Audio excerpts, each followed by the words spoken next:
All right, so we're going to be playing this one real improv. So I need you guys to give me the name of a town. It was going to be that Bankshire. hard. Bankshire? Yeah. Okay. Bankshire. I like Bankshire. it. Very good. I was going with Crunkville. Crunkville. Maybe that'll be the town next door. Yeah. Bankshire and Crunk. Because I needed two, so. Oh, perfect. That's awesome. Crunkville. Okay. Uh-huh. NPCs. Jeff, give me 2 NPC names. Lanny Lanny.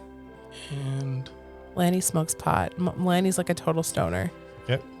Looks like Garth. Right? Doesn't he?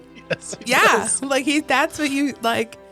Lanny. And I'm gonna go with Toddly. Toddly. Yeah. Toddly. Is that a female or male or they? It's Unsure. a they, I guess. Unsure. All right. Sean, 2 NPCs. Oh, 2 more? Yeah. Okay. Just to get us a little pool. Lori's. Lori's. I like Mike's it. gonna butcher all these names I'm in trouble thinking of it. I know it's tough, right? Yeah, it's on the fly. because you want it to be good. Right. Doesn't have to be that good. It could be Chuck. Woodstock. Woodstock. Stock. Okay. You hyphenated Woodstock. I did. That could be their All last right, name. Sam. Give me 3 NPCs. You give me rough time. Callaway. Feeling there's going to be Rawlings. Wait, you're doing sports stuff. And Wilson. Pick a theme, boys, and stick with it. Stick with it. Yeah. All right, so you guys Oh, are I should have said Maverick. Hey, let's change the first one to Maverick. Oh, just add another one. Yeah, there we go. all right, so you guys Special decided guest. you know each other because you are all patrons at the same pub.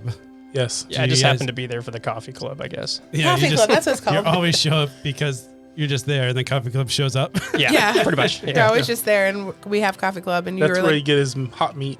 Yeah, that's where I get my hot meat. The you just have hot meat. Like, would you like drink hot broth? Like a meat Just derivative? It's Beef got to have broth? bone in it. Bone broth? Bone broth? It's really Actually, popular yeah, I'll have bone nowadays. broth. Okay, there yeah, we go. that's this your that's your time. hot that's your hot That's my hot beverage of drink, choice. yeah. Is being bone broth. I'm a pour over coffee guy. And what did we say for you? Dirty chai, that's It's for what you sure. wanted. Yeah.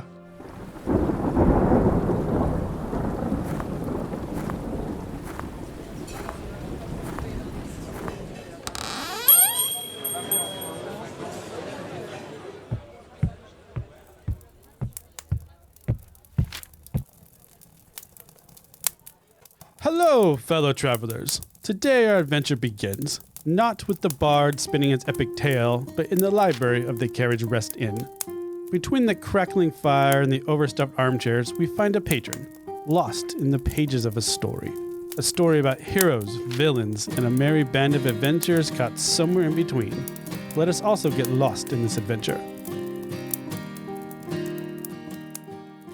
Hello, welcome to another episode of Carriage Rest Tales One Shots. I am your host and Dungeon Master, Mike. Today we're going to be kind of doing a very custom one shot in that I have about a half a page of unwritten notes. It's all in my head, and we're going to be improvising everything. But let's introduce our characters. To my right, we have... Hey guys, it's Sam. I play Woods on our normal podcast, but today I'm playing a druid again, but this time a tiefling druid. I will be playing Moon Waterleaf. Moon is what some would call a hipster. He's really into pour over coffee and not down with deforestation. So he is normal build for a tiefling, shaggy brown hair. His horns are in a cool kind of spiral up his head. He's wearing 3-inch inseam black shorts, black tank top with a brown and golden flannel. He also has a really cool belt bag from Tutu Lime. And yeah, he should be fun to play. Moon is also he, him. My name is Sean. This is my first time playing for the podcast, but I've definitely played D&D for a while now. I'm playing a character named Duke. My character is wearing completely full plate body armor. No one's actually ever seen, at least in the pub or the bar, has ever seen inside the armor. It's also very difficult to actually see through it. The visor is very thin. So it's anyone who's ever tried to get a glimpse has seen nothing but like darkness underneath. All right. My pronouns are a he. At least I've confirmed that. Okay. So. Hello, my name's Jeff, and I'm new to this and very excited to be here. My character's name is Godato Himoon. He's an elf, a wood elf, 6'3", 170, 127 years old. He, him. He's got seafoam green skin with silver hair that's braided back into a long ponytail, and who knows what's in there. He's wearing he's got purple eyes. Yeah. He's got a cloak and some sandals and so All right. some pants. There we I'm go. here for it. I'm here There for we the go. There we lavender go. eyes, man. Let's go. All right. Lavender. Here we go. Sounds good. So just to inform the listeners, Jeff is actually my brother. He's in town visiting, so he's joining us for the one shot. This is his first actual one shot ever, so he's going to be learning the rules as we go. Sean actually used to play at our table way long ago before we moved to a podcast. The professor. The Professor, that was an awesome character. And Elle, I think, was before Ugh. that in the campaign I ran. It was yeah. Ugh. Yeah, it was Ugh. Something like that. Ugh. So we are going to be opening up our one-shot in the town of Bakeshire, where we're going to have 3 adventures that are meeting in the Strong Stir, which is a coffee shop in town. And there is strangely a coffee club that meets, I guess, in the afternoons. Yes. Yeah, Strong Stir. I mean, they just put on, it's a weekly kind of coffee meetup. We started just a couple of us. Now we're like about 7 or 8 strong. 7 or 8 strong of people that are just enjoying warm beverages. Hot beverages. Yeah, we're Hot not just coffee beverages. people. It's called the Coffee Club, but only about half of them drink coffee. Yeah, I think only maybe one. It's just really Moon trying to get everyone to get drink pour over, Oh, sounds good. but they all just drink their own thing. All right, you guys are going to open the scene and you guys can interact with each other a little bit. What's going on in this coffee club meeting? I mean, it's not as official, is it? It's like we don't have minute notes, but I feel like we're just hanging out, drinking some pour over. I'm just doing my usual thing. I'm going to the bar table or whatever we have in our coffee club. I suppose ordered- table. Okay. Yeah, let's go to the table. And I'd order the same thing I always do. Meat on a bone. Just meat on Just a meat bone. on a bone. How do you eat? Yeah, I can describe that. So I go up to the table. I order the usual thing. Meat on the bone. That's all I say. Okay. And then they give me a plate with meat on the bone. Uh-huh. And then I take the meat on the bone. Typically, I get it in small. And I lift my head up. I open my lid. I drop it into my helmet. And then I close it. Okay. Sounds a lot like a mama bird feeding a baby bird. I mean, I feel And like then typically, I crunch or make my body moves as I eat. okay. just furthers my point. Your body moves as you. Like- Okay. Yeah. Okay. And we've seen this now for months. We've been hanging out with Probably, Duke, yeah. right? Yeah, it's he's very mysterious. Very mysterious. Like you don't know what you're gonna get, Yeah. because he doesn't say much first of all. Yeah. And then he eats this way. This you is know? true. And he just kind of walks up and says, "Meat on a bone." Meat on a bone. Meat on the know? bone. So, you're kind of like, I don't know, but he's got the armor on, so It's very goodness, interesting. you think he's like he's a good teammate to have. He's a good person to be with us. Just a great person. Yeah. So anyway, like I was saying about the forest, we really need yes, to start that's right. doing something about this. They just continuously cut down our trees. They do. So I was thinking about hanging these parchments. Now, I understand the parchments are made out of trees. I get that. But the trees are already cut down. So I was wondering if you would help me. I just feel like we need to spread the word. It zooms in on the parchment and it's saying that the lumberjack town of Crunkville has really been just encroaching on the territory, and they're really just chopping down way more than they need to be chopping down. Absolutely. So we need to stop them. So I was thinking we hang these parchments on the trees and everywhere. We can really just like rally them together. I was thinking maybe we can have a sit-in. We can just go and sit in front of the lumberjacks. I don't know. We can like chain ourselves to the trees. I appreciate that. And I think since my family came from, we're wood elves. We came from the forest. Yeah. See, you get it, man. And I get it for sure, but we need to do so much more. Yeah. Just some parchment. Like the trees- we got to make a stand. Yeah. We got Duke over here with Hey, us. excuse me. I hope he's going to be with us. You're gonna come Does sit it with pay? us. You coming with us, Duke? Does it pay? It pays in soul points, man. Like it just it's gonna just fulfill you. I need more So- money for my meat. That's true. I mean, yeah, but think about this. Like your cows, they're breathing the air that the trees produce. Without the trees, man, there's no more meat. As you're having this conversation, a stranger walks in, but Godato, you definitely recognize this person as they kind of just slide a piece of paper on the table and then just casually walk out. Doesn't even like acknowledge you guys, just walks in, puts a piece of paper down in front of Dogato and then walks out. Well, I feel we need to look at this paper. Yep. We open up the paper, and what does it say? When you look up at the paper, it says, Dogato, we have a job for you. Meet us at the guild. Oh, And then it is signed Lanny. It is signed Lanny. sounds I good. just know that that's what you meant. Lanny for sure. Okay. So, all right, Duke. Are you going to be taking their compatriots with you, or do they know about your involvement with the guild? Bro, what was that? I'm sorry. I got to kind of get out of here. I'm kind of done for the night. So, You're leaving us, man? yeah, I'm sorry. But can I'll get see you more guys here meat. soon. I know we can. Yeah, so More meat tomorrow free. the parchment's in the trees. Let's go. Let's All go. right, first- Let's reconvene tomorrow, All right. and let's see what's going on. All right. Okay. So Duke, man, you're gonna be with us, just like be there for the trees. Do trees get attacked by skeletons? Yeah. They do. I mean, probably. I will help. Yeah. I must see? help. That's the energy we need here. We just need Where us are the all skeletons? to come together and just save the trees. Looking down on the paper, you see Cronkville. All right, we're going to fast forward scenes to Dogato. Yes. Go ahead and roll a stealth check to see how well you kind of lose your tails if anybody's trying to follow you, see if you're noticing anybody's following you. Okay, this is your first roll of D&D. So you want to take your big D20, which is the big huge one. So stealth check is what you're going to be rolling, which is on the left-hand side near the bottom. Did you add his proficiency? I did. Good. So we got +7 in stealth. Yes, you do. So you roll your D20. I got 11, All right, so you get 18. Yep, so you add 7. So you roll your d20 and you add your stealth, so 11 plus 7, 18.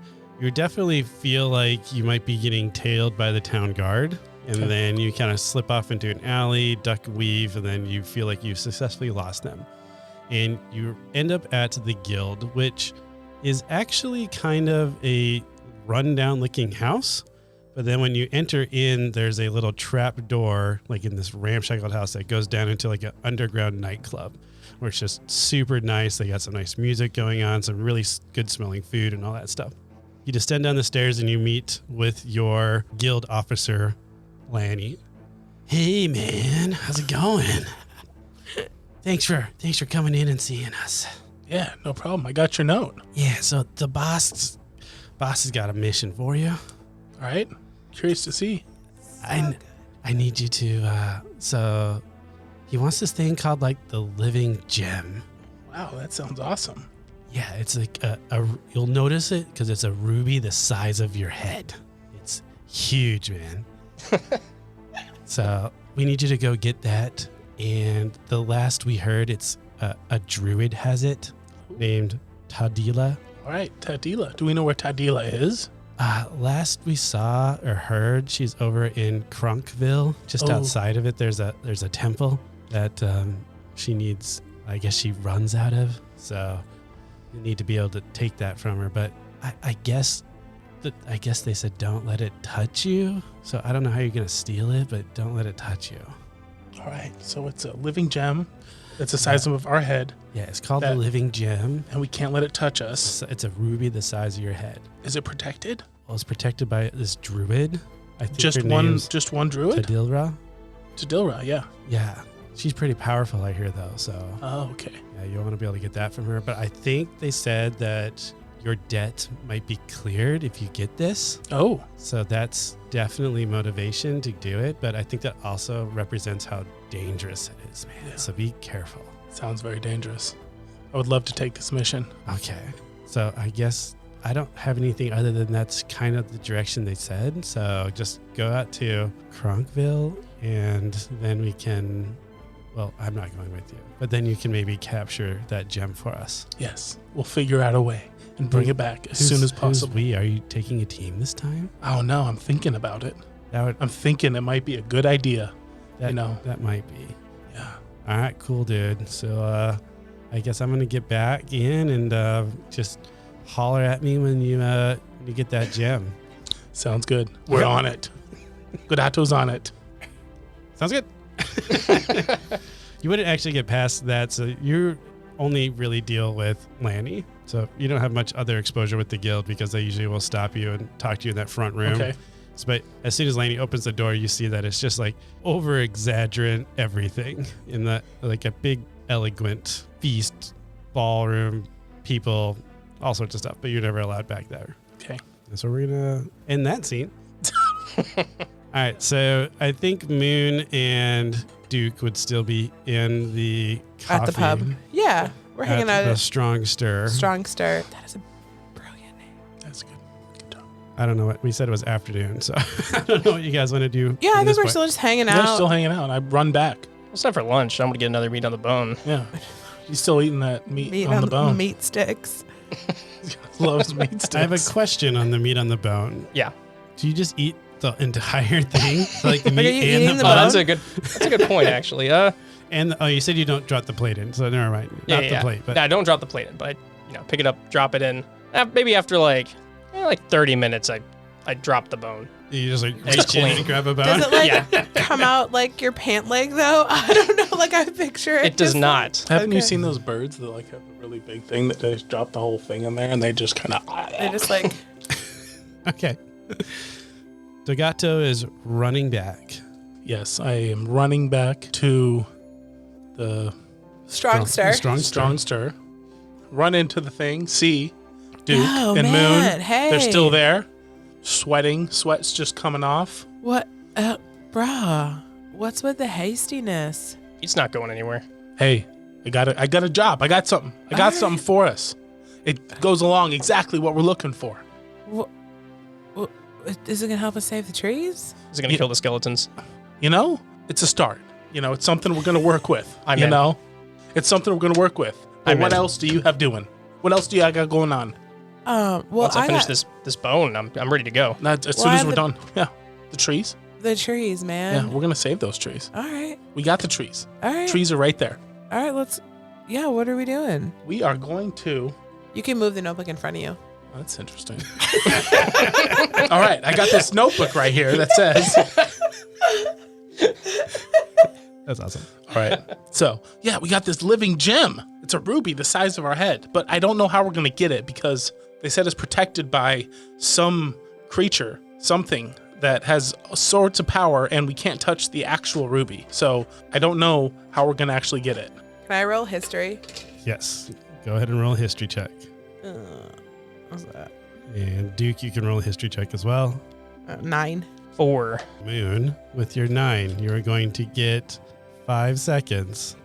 You ready? Oh my gosh. All right, give the fairy back. Give the fairy back. I don't think I remembered a single thing. What do you remember about the living gem? You get +2 to armor. Something about floating when you hold it. Strong thing she remembers. He remembers, sorry. Hold on. I gotta get back in my character voice. Now I'm thinking about Lonnie. The trees, man. All right. So this gem. I feel like I heard stories on this gem, man. Like, I think it does things to you. Like, I feel like it gets in your head and like, I don't know. I feel like you can float. I feel like this sounds so familiar. I just remember my grandfather telling us stories about this gem the size of your head. Are you guys going to be leaving this evening or are you going to be leaving the next morning? Wait, we're leaving? We're doing this? Yeah, let's go right now.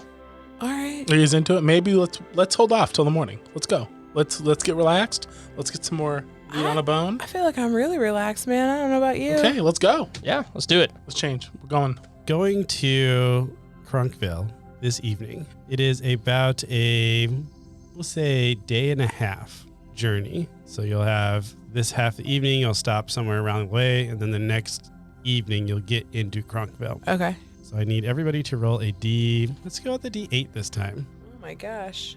Mm, That's like the 2 pyramids on top of each other. It's a pretty good number. I got a 1. I got a 2. 3. All right. 3 wins this battle. So what we're going to be doing is we are going to introduce our first random encounter improv template. So this is something that I do for my podcast, and that is Jeff is going to roll a d20 and a d12. You don't need to worry about the d4 because this is going to be happening at dusk because this is happening the first evening. So roll them away. You got a 15 and a 6. All right, so this is a medium encounter that you guys are going to fully avoid, but you're going to generate lore. So what's going to happen is Jeff has the final say, but as the table, you guys can decide what happens this evening. It's going to be something that is of a medium difficulty, but you're not going to fully engage with it. You're going to avoid it. So you might see something, you might lose something, but you guys get to decide at the table what that's going to be, but Jeff has the final say. Okay. So we are traveling on foot, right? Sure, it's up to you guys. Foot, cart, horses. What do we got here? How do What's you our want to be situation? traveling? Would you have access to horses? I feel like Moon would not. Like, Yeah. I And feel like I I feel would like- not either. just like the salt of the earth. Like, so I think he takes his shoes off when he walks on the ground. Sounds good. Like he just wants to connect with like the center of the world. All right, so you guys are walking. Walking on foot, yep. We're walking Yeah. on foot. What do we see that we're gonna not participate in? Maybe like a wild creature that we don't want to fight. Okay. Like I don't know, like a pack of wolves. Except it'd be how's it creating lore? it's a good question. What about I feel like I always get this one. It's midday, right? Did we say that? Is You it guys No. left. night? You guys It's left in night. the evening, so this is going to be dusk. Oh, so it's night basically. Dusk night time. Okay. Frame, yep. Create lore, does that mean like create interest? No, create lore means like create a storyline. Like it might loop back into the story I at some gotcha. point. Lore is like things that are happening. Adding depth to the world. I think so it's medium, fully avoid. I think we see someone in the distance scurrying back the other direction. Like a small group of people Okay. going back in the other direction. Okay. And we don't know what they're doing it for. We don't know Got it. anything. oh, and they're carrying somebody. yeah, they're like carrying Huh. somebody Like or bounded. like a They got a stick. maybe they have a cart behind them Yeah. and they're running with the cart and there's you can see something come out of the cart but Yeah. you don't know exactly what it is Yeah. and they're in a very big hurry to go the opposite direction. But they're in the And distance and they're not threatening or anything like that. they're clinking. They're clinking. They're like. Okay, Yep. so how many people are pulling this cart? Let's go with 2 people pulling the cart and then there's maybe 2 other people kind of just looking around and kind of helping scurry or push it or something like that. And I think we see like a hand stick out of the cart Okay. There you go. or a limb of some sort. What is something that Godato has on his persons that is a personal, something that's important to him? He has a compass from his grandfather. So you are breaking and setting up for camp, and you guys are making a fire. You're just kind of hanging out, and then all of a sudden you hear like ka-tink, ka-tink, ka-tink, ka-tink, ka-tink, ka-tink, as this cart that's getting pulled by 2 creatures, which you can't quite make out what they are, just goes barreling right through the middle of your guys' encampment, just knocking the fire out, and you dive out of the way so you guys aren't harmed. But when you dive out of the way, your compass falls out of your pocket and it just gets run over by this cart and just smashes it to pieces. And then you see them not even like acknowledge that you're there, but they just continue on down that path. And then you see 2 of them kind of follow up behind, but kind of flanking the sides. I need Duke, though, to roll a perception check.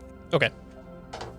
I got a 14. You definitely smell that those creatures were kind of humanoid, but they seemed off. A very familiar scent kind of hit you. Those were those people carrying that cart? Did anyone get a good look? I don't. Can I roll perception? Yes, you can. 15.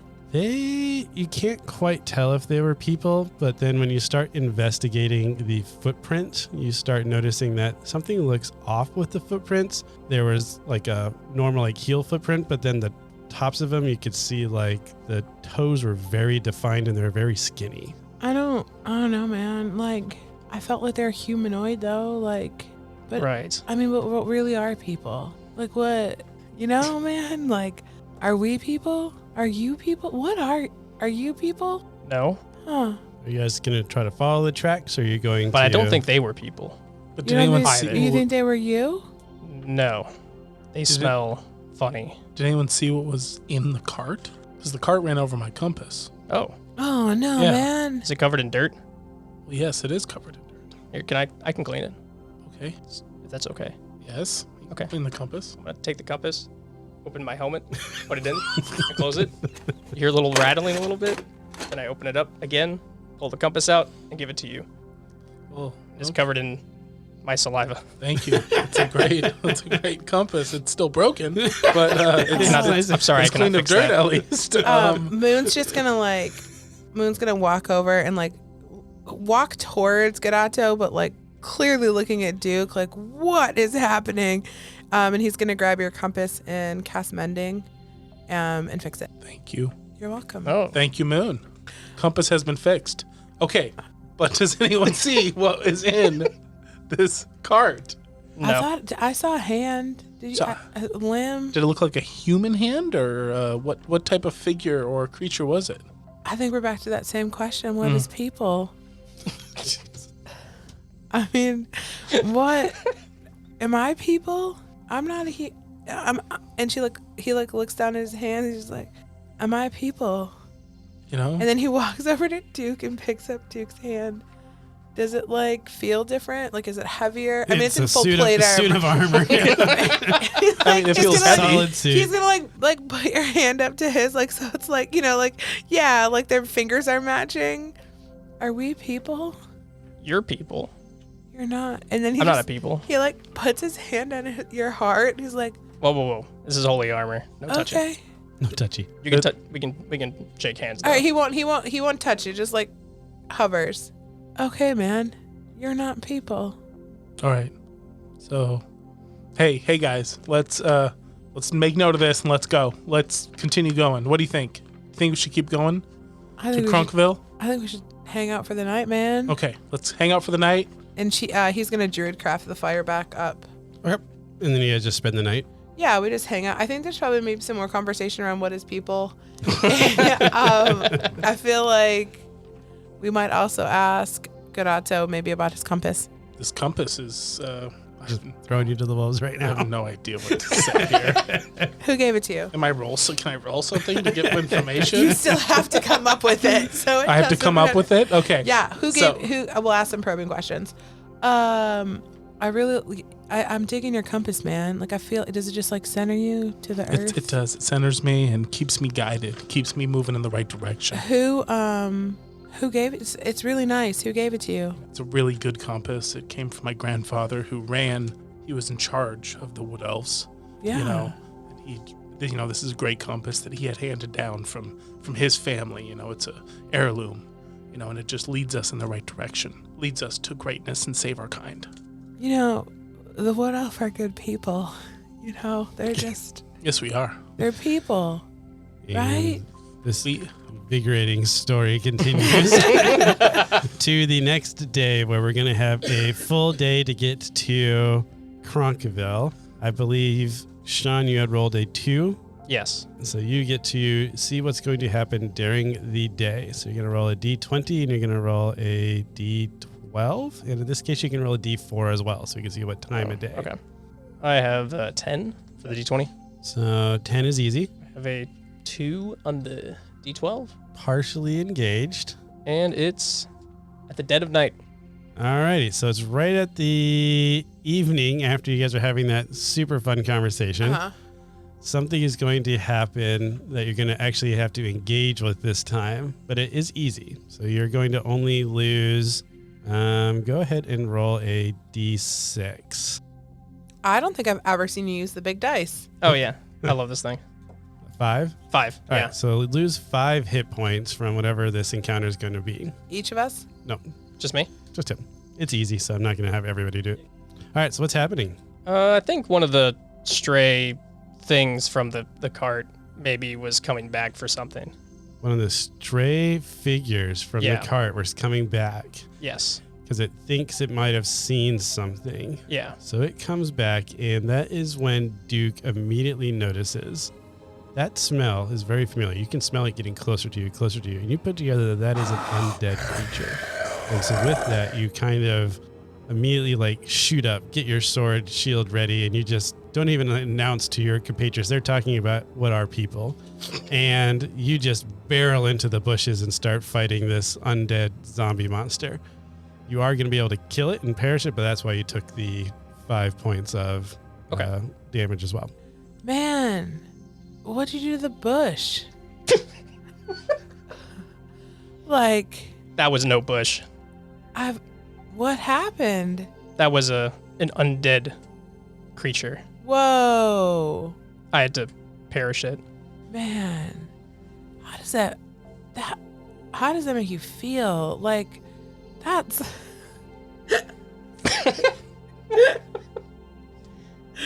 I'm trying really hard to play this guy. I know you are.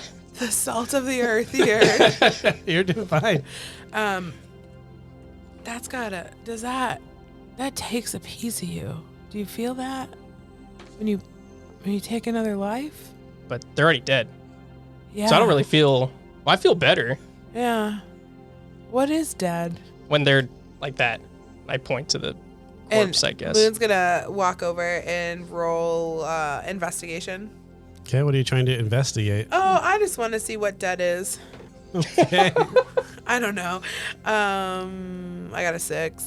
Yep, it looks like a corpse that is mostly decomposed. With your 6, you would notice that the toes, like the flesh around the toes, has fallen off, but their bone is still there, which is Okay. why they look like really skinny toes. Okay, cool. Well, with that, you guys probably would be not feeling the best staying in this campsite anymore. So you would probably set up camp and just start walking towards Cronkville Yeah. through the night. I feel like we're just gonna walk and then just take a midday nap or something, like a siesta. A siesta Yeah. halfway down. Yeah. Okay, sounds good. Or meditate for 4 hours. Yeah. Meditate for 4 hours. That's all you need to do. That's all we need to do. Classic wood elf. You know, I'll look out for you guys. Thanks. Thank you. I don't know about you, though. I don't know what You should look after me. Are you a human? No, What are you? He walks over to him to see what he is. I'm a dog. You're a dog? I'm a dog. Can you lift up your... My helmet? Yes. Oh, yeah. I'm going to lift my helmet up.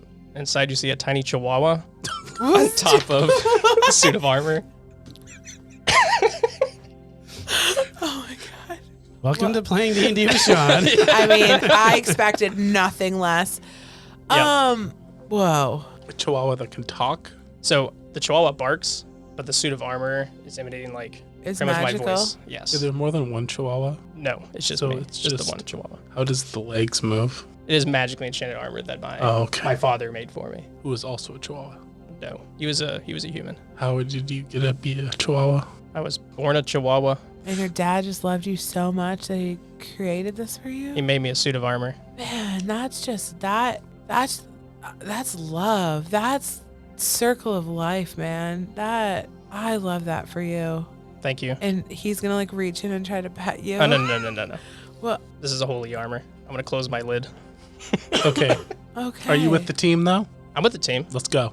He's satisfied and he Duke. wants to move on. I just take that in stride. Let's go.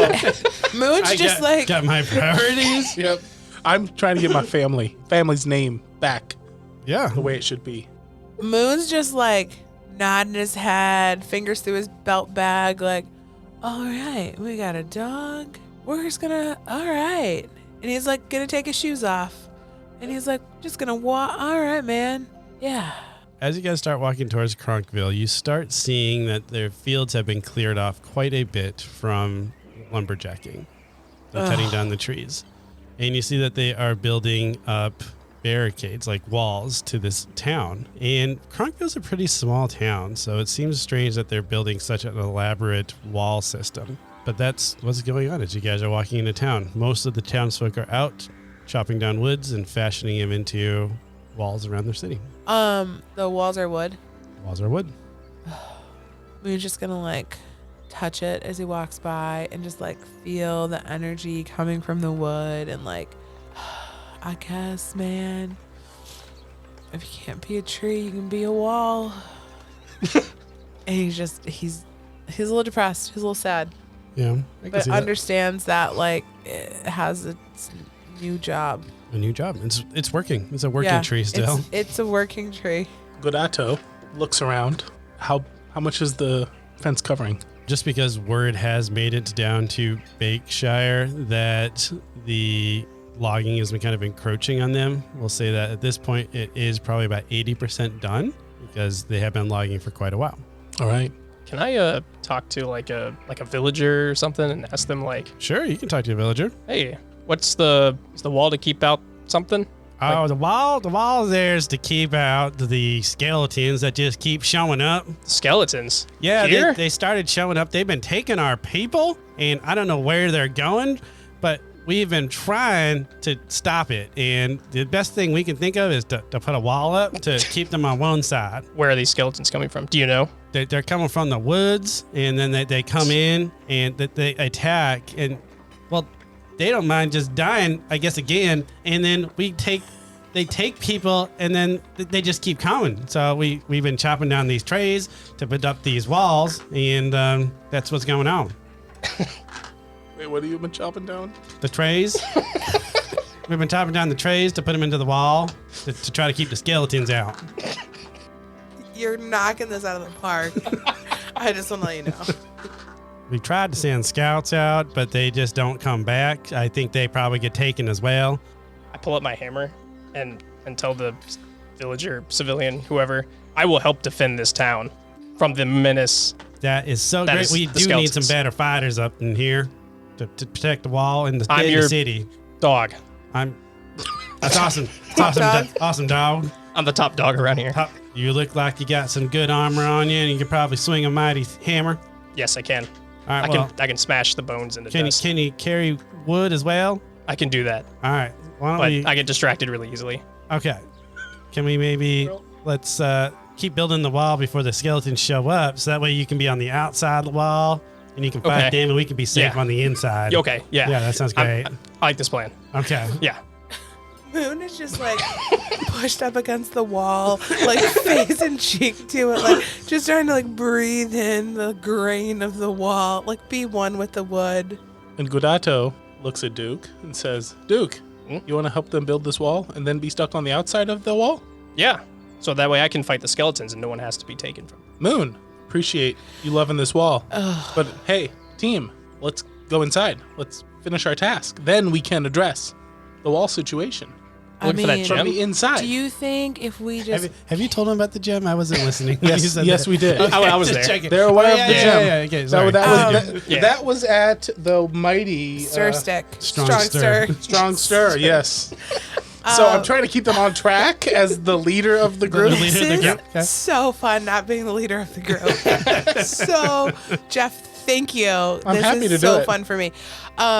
Okay, Moon wants to know that if we could rid the forest of the skeletons, do you feel like they'd stop cutting the tree? There'd be no need for the wall.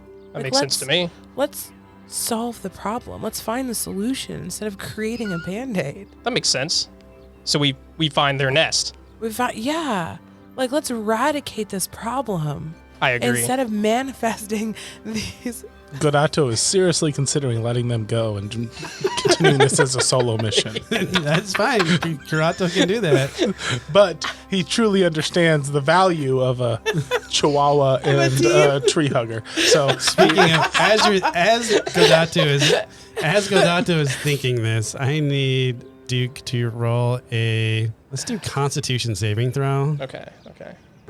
8. So you are having this thought, thinking like, okay, I can really depend on these people, and then a stick goes flying, like they're trying to like chop a tree down, and a stick goes like shooting off, and all of a sudden this paladin armor just goes running across the field to go grab this stick, and then you're sitting here holding the stick.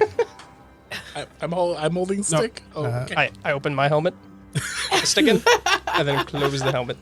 So we can cut scenes to Godato. If you want to leave them at the wall to continue doing what they're doing, and you want to do more investigation, you can do that. You are welcome to split the party in D&D. It's always a good idea. Always a great idea. Listen, remember rule 1, always take cure wounds. Rule 2, never split the party. Okay. You never told me the rules. No, you can split the party. They're unfolding. We're not in a dungeon. You're not in the dungeon. You're in a town. It is Dungeons and Dragons, though. It is. That's true. And This it's gonna is- be maybe a this is a big dungeon. It's gonna be a dungeon if the wall gets built. What if this village? It's an outdoor dungeon. This village is just all in our minds. Yeah. We've been in a dungeon the whole time. Okay, so Godato. That's you. Yeah. That's me. That's what I'm saying. I'm stating what I'm going to do. Yes. What's he doing? He runs over because he's very agile and very fast. Uh-huh. He runs over to Duke. Okay. Is Moon next to Duke? Yeah, we're hanging out.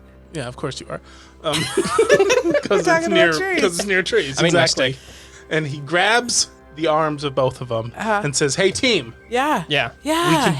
we can deal with all these issues. We Okay. have to work together. Yeah. But Okay. first, we have to get That big the gem. ruby the size of your head." All right. Yeah. Yeah. So I need you on board. I'm on gonna board. go find some more information. Let's go get this. We'll Come with me. Yeah. Yeah. Well, and then he's gonna like turn around and just touch the wall, and then walk with you. 'Cause the skeletons are still gonna be there, and there might be more of them for us to get. Maybe the ruby. For you, Duke. And the ruby might help us Maybe somehow. the ruby will help us. There's something about floating. Floating, You smashing. can hold the ruby and you float. That would make it easier to hit skeletons if I'm above them. All right. Where do Are you on think- board? I'm on board. Let's go. But I'm bringing the stick. Bring the stick. Okay. Is it a big stick? Is it no, like a it's- club stick? It's like a twig. Okay, sounds good. He's a chihuahua. I don't know. He has very good strength from the suit That is true. of armor. It could be a tree branch for all we know. Yeah, but I can't eat that. It's too big. Well, I know. Maybe that's why you use it as a club, because you can't eat it. No, I have a warhammer. Okay. I've named it Bone Crusher. I'm glad this is my first time doing this. This is a good one. I like this. So, Godato goes in and asks somebody, Okay. do you know anything So about a ruby? Walking in the town. walking Do you in. know anything? No, Do you know anything? No. Where are we going? Rewind. He walks in and what? he looks. He walks in To the town? past the town. Yeah, Okay, past sounds the good. We're in past like the wall, city center. Okay, city in center, and he looks around. And what does he see? So this is a lumberjack town. So you're definitely going to see some shops, a tavern probably. But what catches your eye, because there's a lot of people standing around it, is Wet Your Stone, which is a stone axe grinding station. So like a whetstone. And you see that everybody is over there sharpening their axes because they have been getting dull by all the tree chopping. So that's where the only spot you kind of see citizens congregating. Okay, so he walks over there, very close, and just kind of listens to what they're saying. Go ahead and roll a perception check to see what you can hear. Yeah, sorry. Yeah, perception check. You roll a d20. You're going to add your perception modifier. So unless specified otherwise, you're always going to roll a d20. Michael say, roll a d4, d3. D3? D3? Sure. No. How D4, about this? D6, D4, D8, yeah. D10, D12. How about this? Let's go with the 21. So you would have definitely heard all of the villagers talking that all of these skeleton attacks always seem to come from the east. When they're talking about that, you hear one of the little children pipe in that's kind of like just hanging out with the adults. He's like, oh, over by that old mine, that old abandoned mine, that's kind of where they're coming from. That could make sense. Maybe they're hiding out there. So Godato gets the group together, fills them in on the information that he just found out, and says, do you want to go investigate this first? We can solve this skeleton problem, Duke, which I'm sure will make you happy. Yes. And then the villagers won't be so concerned about them, and we can get our ruby. Yeah. What do you guys think? Do you feel like, I feel like the skeleton's problem is bigger than the three of us. Like, this is a town, and they are building a wall. They haven't figured out. I just don't know if we're equipped to do that. As you're having that conversation, you hear da-ding, da-ding, da-ding, da-ding, da-ding, da-ding, and it's the East Watchtower, and there's a guy out there that's just frantically ringing this bell back and forth, back and forth, back and forth, and then you hear like shouting and waving and just ringing this bell back and forth, and then you see the citizens all running away from the east side of the village. Skeletons? I feel like we're going to be able to figure this out now. I feel like we need to rally the troops. Let's the let's troops. change. Let's change building a wall. Instead, let's take them and go investigate as a group. But I need your help to get these citizens to come with us to go investigate the skeletons. As Duke's trying to talk about investigating the skeletons are full on just killing some of the citizens as they are running in. And you see him kind of grabbing some of the citizens, picking them up, and you see him throwing them in these kind of makeshift carts that they are wheeling around. No. Should we roll for initiative? You probably should roll for initiative if Probably. you were trying to. You don't have to. You can just let this happen. But Nat 20. at 20. 5. They're rolling. Yeah. So initiative is going to be a D20, and then it's that one that's kind of in the middle top. You add your dexterity to it. Nice. They got 21 again. Duke got an extra 20, so he's going to go first. Sweet. How many? Do you know how many skeletons do I see? Go ahead and roll a D8. Oh, a D8. Okay. Roll them up. I got a 6. All right. There are 6 skeletons. That's a lot of skeletons. What did they roll? They rolled a 20 non-natural. Wow. You had a natural 20. Yeah, I did a natural 20. Are you going to make them all go at once? Duke, you can now see the skeletons, but they are probably a good, I'd say 120 feet away because you guys are in the city center and they attacked the east side of the town. And then Godatu kind of distracted you guys a little bit trying to talk about investigating the skeletons that are running around kidnapping people. So it's a little bit of a delay. So the skeletons at this point have captured a total of 1 citizen so far and thrown him in a cart, and that cart is now crossing back into the woods. How far did you say they were away from About 120 feet. 120 feet. Okay. I'm just going to kind of, I guess, do a dash towards them so I can close at least half that gap. Half the distance, so you're Yeah. going to move. So what he means by a dash, he's going to move 30 feet, and then as an action, instead of attacking, he's going to take dash, which lets him move an additional 30 feet. So he moves 60 feet total. Okay. So they're about 60 feet away from me right now. At least one of them is, but you've used your movement in action. Yep. Okay. Yeah. I'll have my turn there. Enemies, I'm going to say that one of the, we'll say 2 of the skeletons see Duke, because Duke is not the quietest person. Makes Especially in a full suit of armor. He's running full speed sprinting. So he's definitely going to draw some attention. So we're going to have 2 of the skeletons shoot short bows at Duke. An 8 to hit sense. No. and a 7 to hit. No. Okay, so they're not doing the best. And Duke, go ahead and roll a D20 for me. Okay. I got an 18. They tried to capture one more citizen, but he kicked them free and is currently running across the field, but he's getting chased by 2 other of the skeletons. So you kind of have a citizen running for their life, running kind of perpendicular to where you are. So like you're Okay. running towards them and they're kind of, if you're running east, this citizen's running south with 2 of them chasing him. Okay. Yeah. Gotcha. All right, that brings us up to Godato. Okay, so in D&D, you can do a couple of things. I don't know if has Mike explained this to you or not. Kind of, but go ahead. Okay, so you have a movement, you have an action, and then does he have a bonus action? He's a rogue, so he actually has lots of bonus actions. Okay, and then you have bonus action.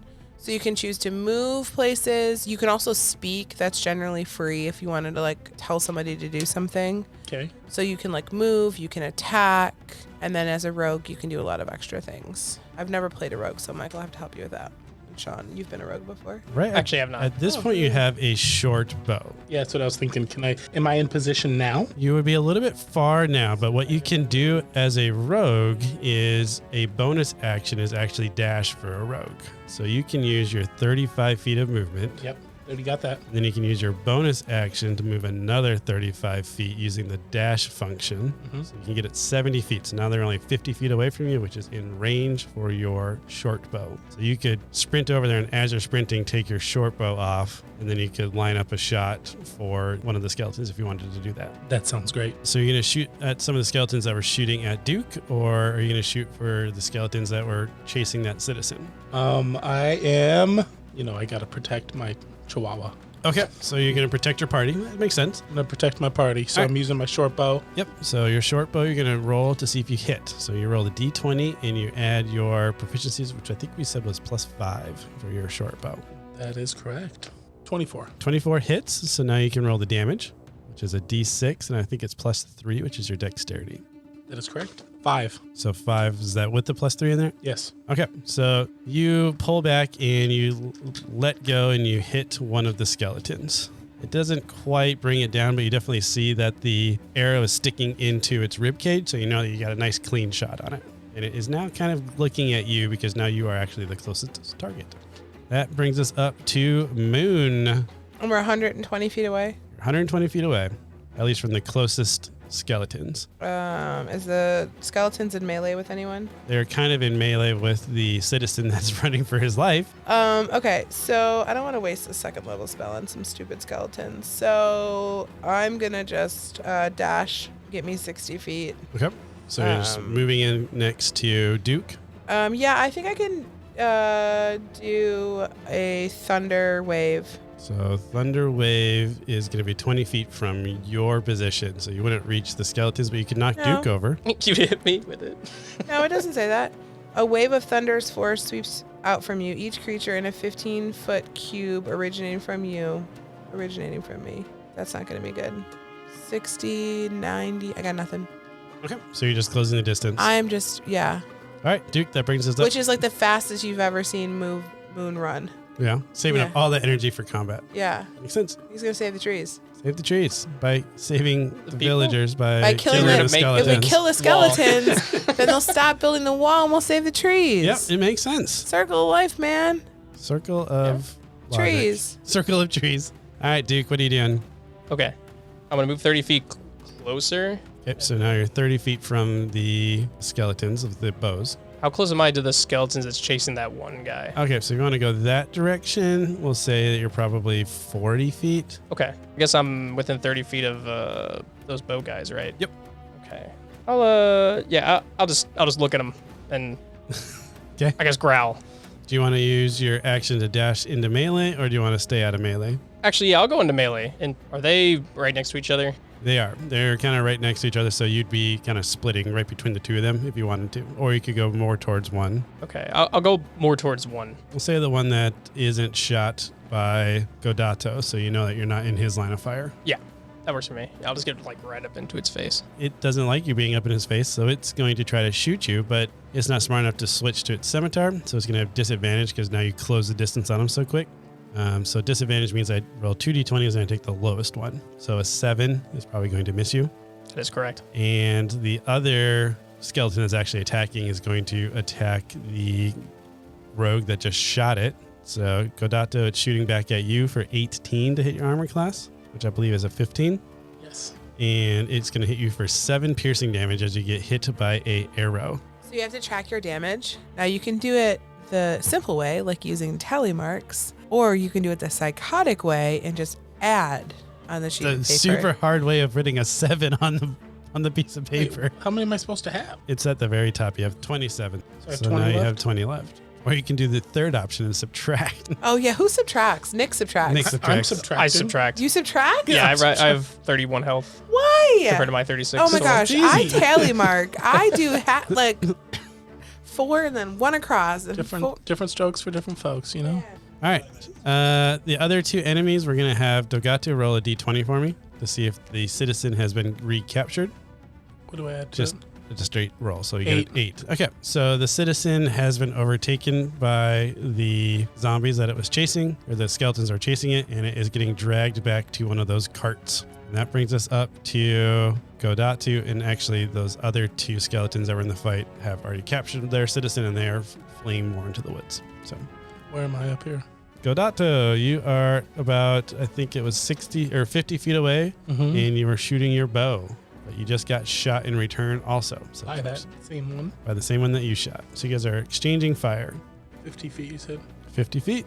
Keep in mind, you can do those in, you have a move, an action, and a bonus action, but you can do them in different orders. So if you want to What if I get closer? shoot and then move, or you want Yeah. to move and then shoot, or if you want to move, dash, and melee them, like all these are your options. You don't. Also, you don't. You can just stand still. You can stand still and just shoot, or you can run away. Tuck Go and hide roll. behind a citizen. I Could don't know. wait No. as well, but No, probably shouldn't wait. we're not doing that. We're going to move, dash, and melee. We're Move, gonna dash, move, and melee? dash, melee. All right, well, are you going to attack the one that was attacking you? Or Yes. The one? Okay. Of course So, I'm going to.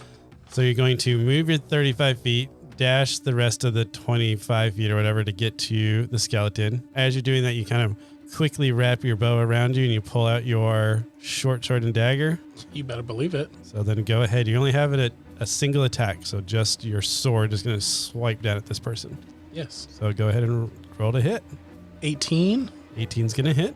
5. You hit right next to your bow, and you definitely feel like the ribs kind of cave in a little bit, and it's kind of drooping to the side still, but it is still able to kind of swing and hit at you if you want to, or if it wants to. Moon, what are you doing? You now have both of your compatriots in melee. I'm gonna come in. I'm gonna close the gap. Come in 30 more feet. So it should be put. I'm not in melee with anyone yet, but I'm still right. Nope, you're not in melee with anyone. Are you trying to go towards the citizen that's captured or go towards the ones that your compatriots are fighting? I'll go towards the citizen. Okay. How far is that from me? I think at that point you would probably be, so you moved and dashed last time and moved, so I'd say probably 20 feet away. Okay, I'm going to do Thorn Whip. It's a cantrip. I'm going to create a long vine-like whip covered in thorns that lashes out at your command towards a creature in range. Makes a melee spell attack against this target. If the attack hits, the creature takes a 1d6 piercing damage. If it's larger or smaller, you can pull a creature. Oh yeah, I can pull it closer to me. Go ahead and roll your attack to see if you hit it. So it has an armor class of 13. She needs to roll a beat of 13. Ooh, nat 20. So she gets a nat 20. So the way we do natural 20s, it's always a guaranteed hit. And the way that we do it at our table is you get your maximum damage plus your normal roll. Oh. So what is the maximum damage that Thorn Whip does? 6. So she's going to get 6 damage, and now she gets to also roll the d6. 4, so 10. So 10. So she grabs this skeleton right by the waist and just pulls it over. And it pulls the top half of the skeleton, but the bottom half kind of crumbles away. Awesome. And it is starting to crawl at you with its arms. Okay. So it's not dead yet, but it's not looking too hot either.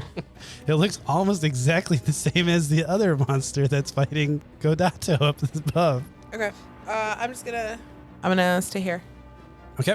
Go ahead and roll a d20 for me.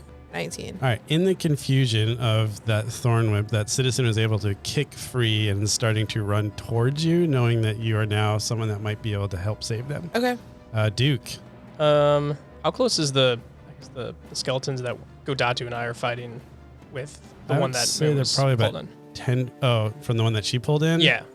Probably 15 feet. Because I'm picturing they're all kind of clumped together, and then those two I'm kind of moved up to attack you guys, and the other two moved down to capture the citizens. There's a little space between them, but not a lot. Yeah, I'm trying to get into the middle of as many as I can, Okay. but keep them somewhat close to me, within 30 feet. Oh yeah, At least as many as I can. I think you can get all 4 of them if you move into the middle. Okay.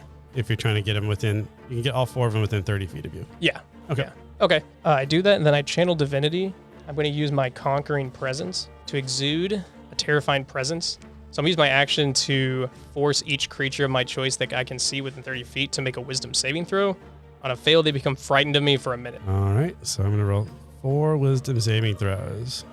4, 14, 5, and 6. Okay, yeah, the 14 passes, the others all fail. And I'm afraid of you. Yes. So they're all frightened, but they also can repeat that saving throw at the end of each of their turns. Okay, so what frightened mean is I have disadvantage on ability checks, disadvantage on attack rolls, and I'm not willing to move closer to the source of that fear. All righty, good move, Duke. So now we're going to say that the one that passed is probably the one that is crawling towards Moon, since it's so distracted from just getting whipped over to the side that it was just too distracted to even notice you. Makes sense. So we're going to say that the one that is attacking Godato is going to have disadvantage. I still got a 17. What? 17? Is that your armor class? It does. I love how you moved your sheet. I wasn't trying to make noise. My armor class. Up top. It should say AC. 15. All right, so it still hits, and you take 6 piercing damage. The other one doesn't know what to do because it's no longer in melee with Duke, and it's afraid of Duke, so it's not going to get closer to you. So I guess it's going to run up and attack Godatu also, but it also has disadvantage, so there's hope that it's going to miss you. 14, is your armor class 15? 15. All right, so it misses, and then the other one is just going to run away because there's no enemies that are not getting closer to Duke. So it doesn't know what to do, and it doesn't want to be next to what it's scared of. So it'll flee, and then it's going to try to shoot you, actually. But Okay. it has disadvantage. 13? No. Okay. And that one's going to finish crawling to Moon and try to reach up with its claws to hit you. I assume an 8 misses. It does. All right, and that is all 4 of my monsters that are in combat. The other 2 that were in this are now out of sight. They've gotten into the tree line, and they had one of those little carts behind them with that one citizen that we determined was captured at the very beginning. That brings us up to Godato. All right. So I have 2 of them right next to me, right? 2 of them right next to you. One of them is looking very, very weak. That's the one that you shot, and then you hit and kind of collapsed his rib cage. but it is still trading blows with you. So can I do my bonus action like an offhand attack first? Yeah, you can offhand attack first if you want to. Because you said it's already almost... Yeah, so you're going to try to attack it with your dagger first, and then if it goes down, you can use your main attack on the other one. Correct. Love it. So you're going to do an offhand attack. So you're with your dagger, you're going to just do a quick jab in, maybe push that arrow all the way in or something like that. So you're going to roll your d20, and you're going to just add, I think it's 3, because you don't get your proficiency for offhand. Okay, 12. 12 misses the armor class, but this one is pretty damaged, so I'm going to say that is going to hit. Okay. You just barely missed it, and I feel like he's on his last legs. So what did you do damage-wise with your dagger?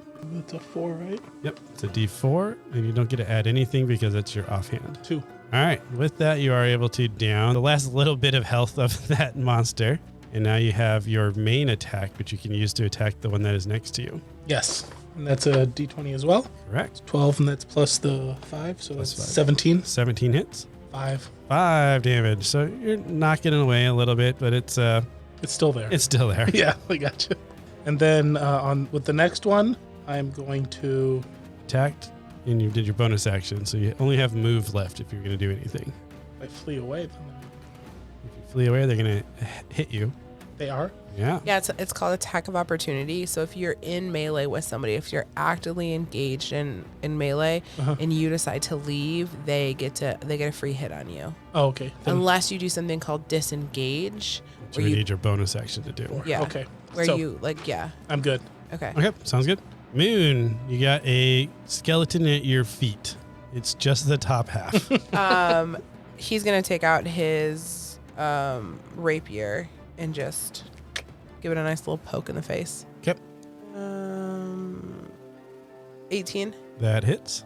3 damage. That And- stinks. Well, that's enough to kill the Oh, good. top half of the skeleton. Great. And he's gonna move. So the only ones that are left are the ones that are in melee with Godato.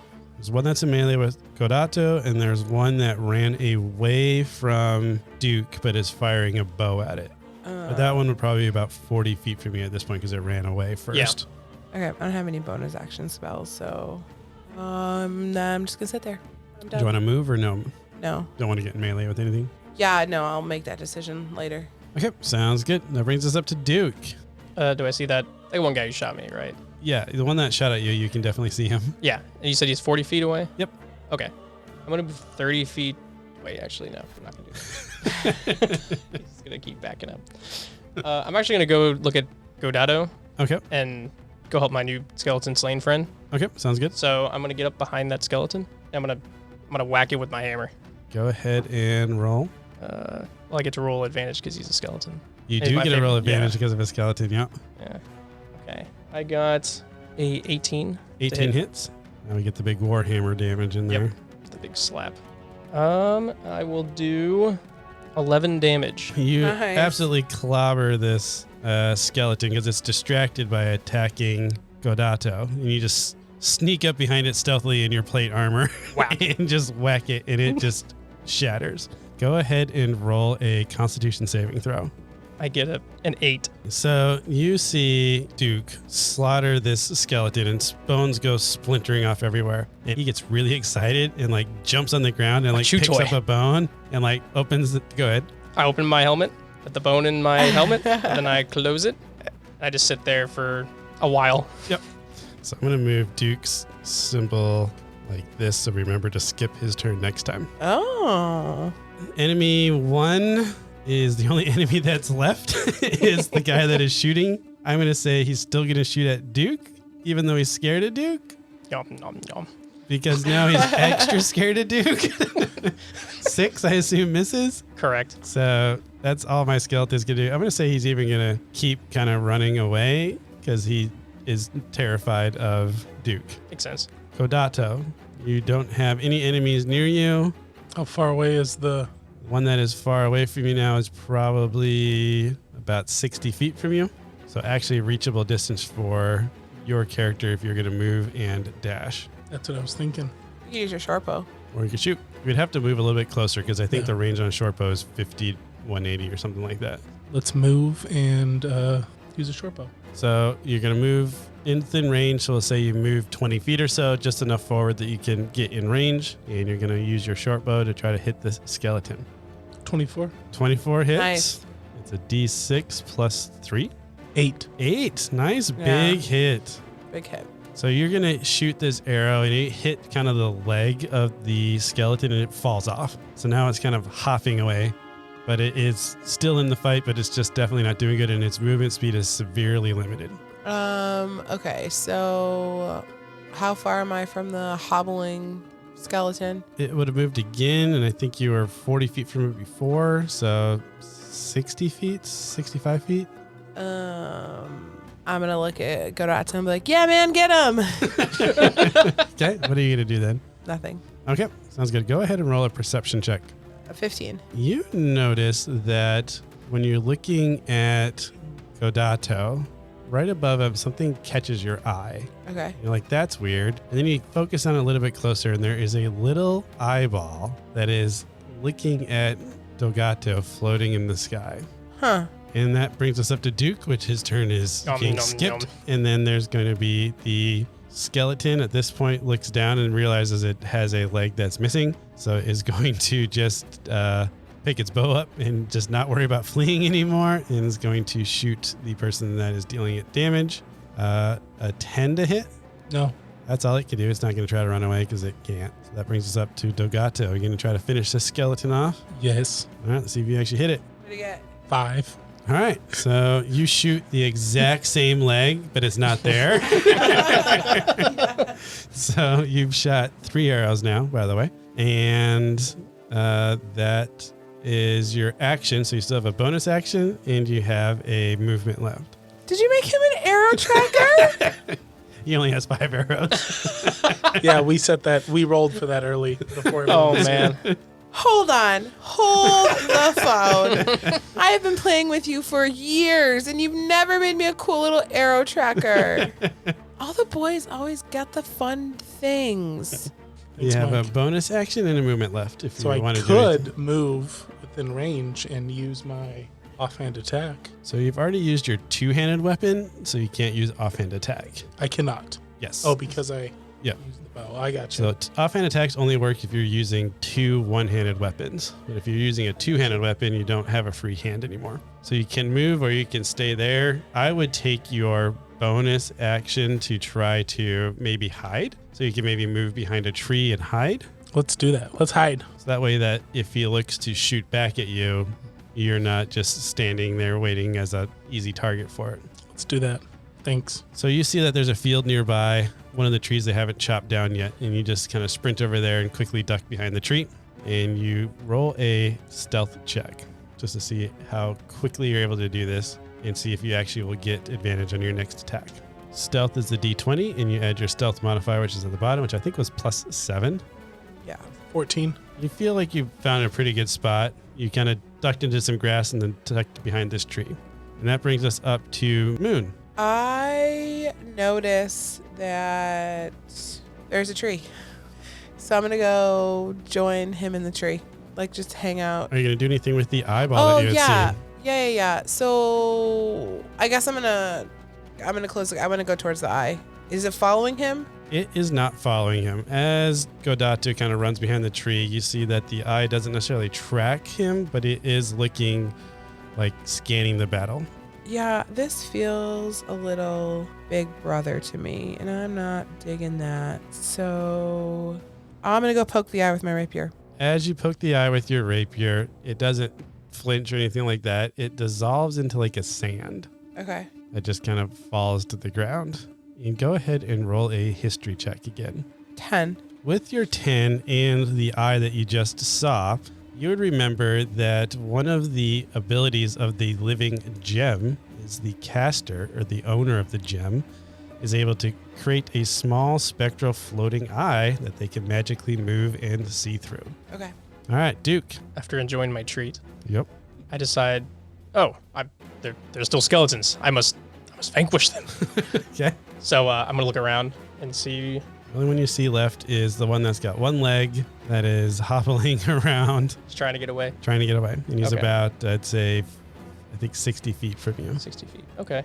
Yeah, I'll move 30 feet closer to him. Okay. And I just remembered that I have a javelin. Sweet. So I'm gonna pull it out and chuck it at him. Throw the javelin. Love it. I don't remember. Do I have to roll like a dex for throwing it compared to like doing melee? Or is it still strength based? I think javelins are still strength based. Okay.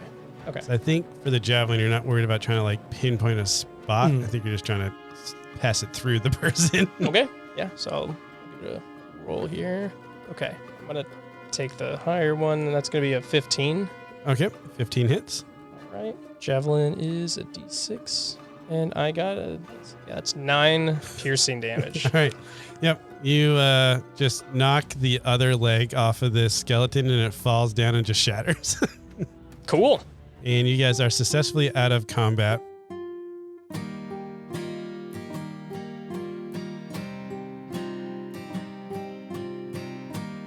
Hey guys, it's Mike, your host and Dungeon Master. I really hope you're enjoying this one-shot.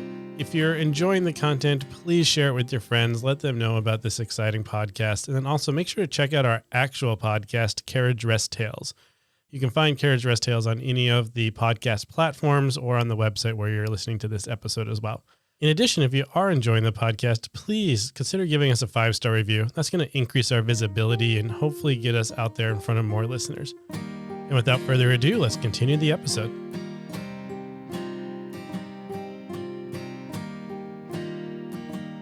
We did it! We vanquished them!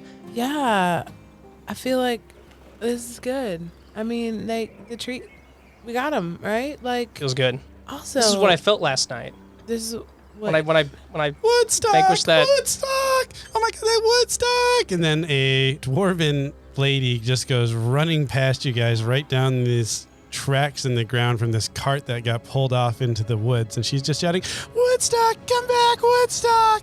Ah! And she just is running into the trees after this cart. Oh, Oh wait, there was one that got away. well, Can we catch him and ask him questions? They are dwarfs, so you could probably catch them. Okay. But she is getting further away because she is Let's chasing go. a cart. Yeah, Let's go. Yeah. Let's go catch him. well, okay. Oh, what do you guys think? Should we go catch him? Are there any horses or something that might make us move faster or something? I don't know. All of a sudden, a horse is in front of you. Are you What? shape-shifting? Yeah. Where Where does horse come from? You don't see Moon anymore. Wow. Hold on, let me see. Can if the I horse hold yeah, I two get it. people? Horse of riding. All that armor? Can it hold an armor and an elf? Yeah, you guys can jump on. 2-person. Do you get on? Yes, Yeah, of course we get on. I asked Okay. for a horse and a horse appeared. I'm gonna. We're gonna ride towards the. We're gonna catch up.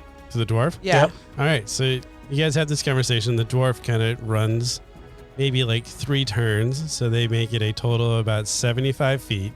And then you have a horse appear, which takes you about another 75 feet for you to get on the horse. And then you quickly cover the 150 feet to this dwarf that is shouting Woodstock, chasing this cart path.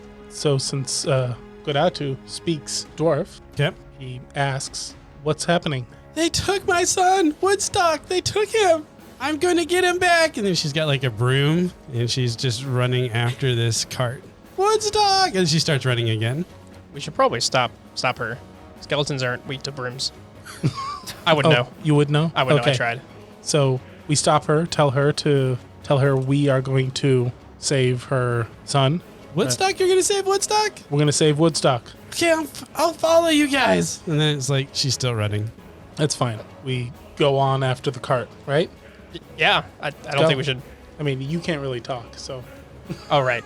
she can't talk. I don't know she's the horse. I just saw a horse. Yeah, there's a horse. There's a horse and there's no moon. So, Right. so we basically we saw a Moon will horse catch and up. left someone behind. Is that what you're saying? I'm Okay. sure Moon's getting a horse right now. Moon's getting a horse right now. All right, so it doesn't take you guys long to catch up to these skeletons because there's 2 of them and they are hauling a cart. So you guys are on horseback. They are hauling a cart. We can go ahead and roll initiative if you want to see the order that you're going in. Can Moon go first? Moon, I would say you would be able to go first unless someone's going to shoot like a javelin or a ranged weapon. You know what I mean? Like, I might throw a javelin, but let's see. maybe not. did you I roll got one? an No, I got 11. a 7. Okay. I have an 11 All right. for the So horse. horse goes first. So the horse is gonna. First of all, the horse needs a name. Horsey? No. Let's see. I'm Moon. Starlight. Starlight. Okay. So Starlight is going to gallop. He sees the cart. He's going to pick up some speed. And then we're going to just barrel right like in front of like, we're like coming up towards it. And then we're going to barrel right over and like knock the 2 skeletons off the cart. Okay, well, they're pulling the cart like a rickshaw. Yeah, I know. Okay. We're going to like just crash into the cart. Crashing into the cart. Crashing into the cart. Alrighty, go ahead and roll a d20. I don't know what else to do for 18. strength, I guess, or strength modifier. 22, 21. Right. And then what is the attack for a horse? Is there an attack for a horse? Yeah, I can hoof. You can hoof. Okay, I what got is a plus what 5 is the hoof? So bludgeoning plus 5. damage. Yeah. Plus 5 bludgeoning damage. Dang, 2d4 plus 3. All right, roll it up. 2d4 plus 3. All right. Interesting strategy. 4, 6, 7, 8, 9. So you roll 9 damage to these skeletons as you plowed through them and the cart. Let's go ahead and have Sean go ahead and roll 2d4. 2d4. Yes. I want to borrow that. Yeah. Just want the total. Yes. I got a 5. You dealt how much damage? 9? 9. All right. As you crash into this cart, you see a little dwarven child go flying out of the cart Okay. as it hits a head on a rock. Oh no! And falls unconscious. Oh no! But it hasn't died somehow because it still has 1 hit point left. Wait, who's in the front of the horse? This is morbid. Is the horse is now in front of the cart. I mean, like in terms of seating arrangement, and like, am I in the front or is Godado in the front? I would have pictured the armor would be in front. Okay, I'm just in front. because Godado's like trying to like peek around. I'm like, what is going on? I swear I didn't tell the horse to do this. So the horse now is like, has like mounted up in front of the cart and like very proud and like does the thing where like picks its feet up and puts it down and like he wants to get hitched up to the cart. Like he wants to pull the cart. Okay, so the cart's a little broken and shattered, but you can probably pull it still. Yeah. All right. And he's like, huh. That's So a bad there- nay. How do you like nay? Nay. Nay. Very good. All right.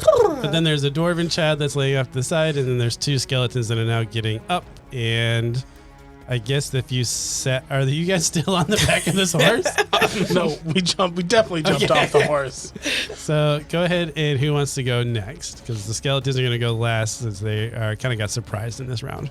What'd you roll in your initiative? You had I got a 7. What'd you roll? I didn't roll. Oh, roll initiative. D20 plus dex. 7. Okay. Oh, good. You both had Oh. 7s. Well, your dex is higher than mine. All I have right. a 0. So Godato, you to go first. So we have 2 skeletons that are on the ground. They just got trampled on. There's a lot of chaos. They're very confused. Do we leave the child just sitting there with 1 life left?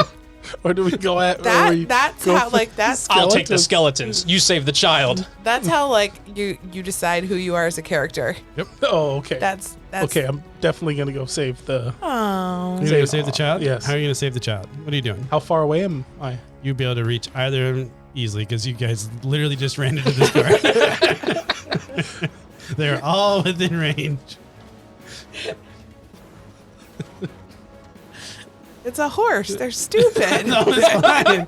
They just want to roll. You just dealt so much damage. I was like, commoners don't have that much health. So I wanted to see which way that went. So I'm happy I'm happy how it turned out. That worked out really well. You can use a medicine check. If that's what you're looking for. Do I have that? Yes. So everyone has medicine. Oh, I have +3 for medicine. Yep. So if I'm already there, I'm gonna use a medicine check. Yep. So what you'll do is you'll run over to the downed child, and then you're going to roll a medicine check to see how well you are able to address their wounds or assess their wounds. So it's a D20, and then you add your whatever medicine modifier is. 16. So you are able to see that he's got a pretty bad cut on his head, and he's bleeding pretty badly from his head. So you quickly like rip off one of your sleeves like they do in the movies, and you're able to tie it around their head, and you get a nice cinch, and it starts to kind of get red, but then it kind of doesn't continue to bleed. So you've stopped the bleeding. So this child is probably going to make it as long as it doesn't get hit by a skeleton at some point.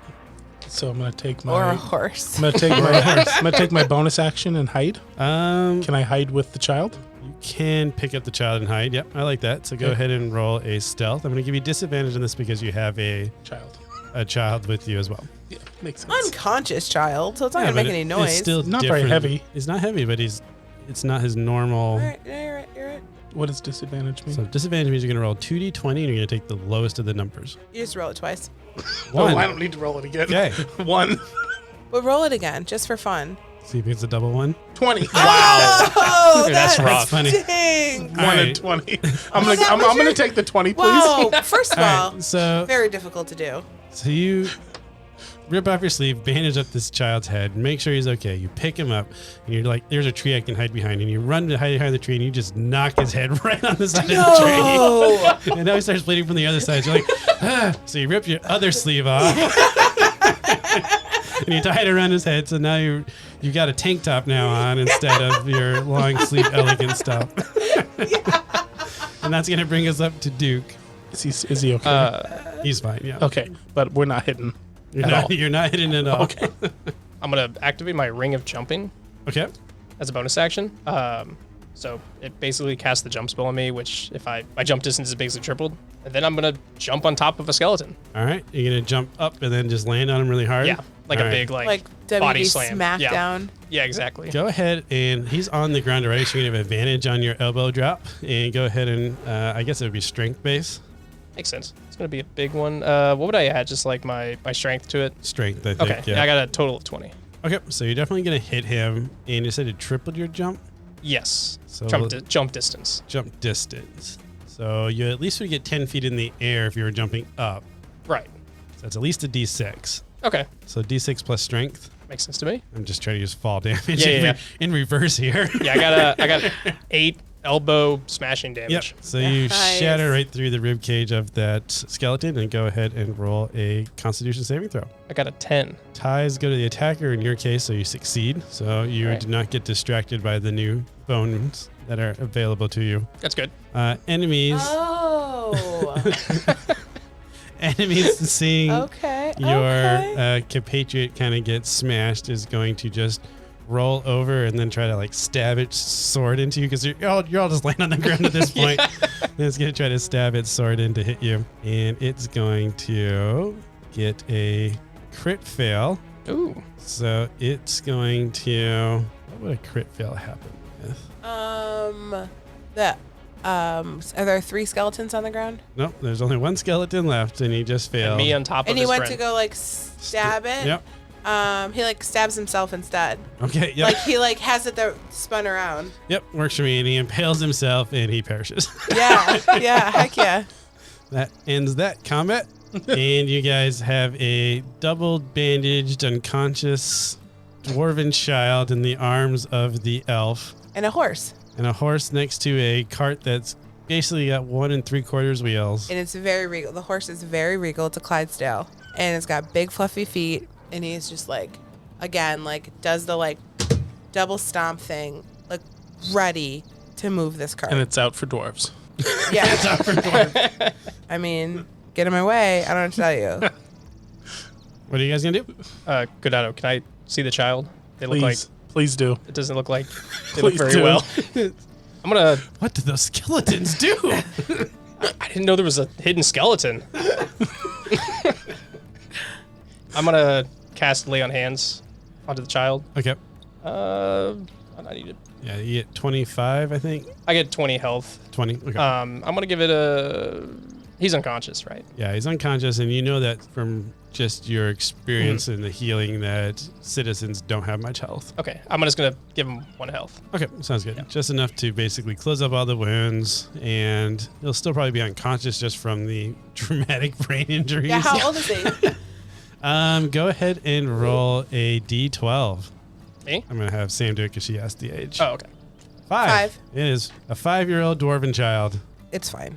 It's fine. His brain's got plenty of time to grow. Yes, it does. Not a big deal.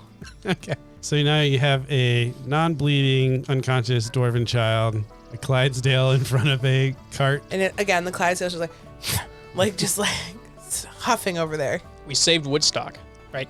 You did. Yeah, it's Woodstock. We did. Yeah. Has mom caught up yet? No, mom's gonna take a while. Thank God. All right, team. What are we doing? Are we Probably should give Woodstock back to mom mom. Yeah. on the horse? Yeah, on the horse. All right, so Do that. a few minutes later, the mom arrives. Oh, Woodstock, what did those skeletons do to you? Oh, thank you for cleaning up his bandages, or cleaning up his wounds. And she sees, like, your sleeves tied around his head. Oh, The glistening thank you. muscles are. In the glistening sun. Yes. Oh, thank you. I'll make sure to get him back and get him to a healer. Thank you for saving my son. You're welcome. All a day's work, man. You're welcome. And then she'll start walking back to Bronkville Before she walks back, before she walks back. we ask her if she knows anything. About? Ruby, the size of your head. Because I speak dwarf. Oh, you speak dwarf. I do. That Forget is the one fact that she's talking in common this entire time. Well, I know dwarf But too. You just but- randomly start speaking But I dwarven. speak it. I say it in dwarf, so she knows that we're like. Yeah, there's a little Yeah. bit more Simpatico. respect. Respect. Yeah, exactly. So in dwarf, she says, a ruby the size of your head, that would be an awesome ruby. And then you think back to the size of that town that you were just in. It's not that big. It's not that fancy. A ruby that size would definitely draw attention that the town doesn't know of. So you suspect that she doesn't know anything about this ruby. Cool. But you also know more information to kind of help you with the D&D. You know more that it's just a ruby the size of your head. You also know that there was a druid that was in possession of it, Oh, which you would ask her about the druid Tadila. do you know anything about the druid Tadila? I don't know anything about Tadila, but there is this crazy lady that kind of lives out in the woods, and she kind of comes by every once. She never comes into the village, but she kind of looks out, and she's kind of got like antlers and kind of like a barky skin. And I don't know, she just gives us the creeps. We don't really talk to her. She doesn't seem to harm us at all, but maybe that's who you're looking for. Do you know where or what direction outside of the village is she? I guess now that I think about it, usually oh my gosh, is she connected to the skeletons? You didn't even think of it. She lives somewhere east as well, and the skeletons come from the east. Why didn't we think about this? Our quests, they That's what- align. That's what we're here for, ma'am. Oh, you're going to save the village? That's what you're here for, to save the village? Thank you. Not only did you save Woodstock, but you're going to save the village as well? This is such a good day. You know, Sing Please. praises of you. please take care of Woodstock. I will. We are on our mission. I'll tell Moon to meet us here Who's been a Moon? while. Who's Moon? since we've seen Moon. Oh, is that the person that came in with you? If I see her in town, I will. If I see him in town, I'll let you know. Okay, thank you. Meanwhile, the Probably- horse does the whole like 2-foot thing again. This horse is Wags really its tail. impatient. This horse is really impatient.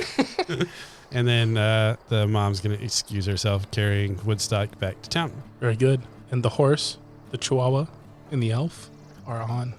Moving on. Moving on. Did you hook the cart up to me?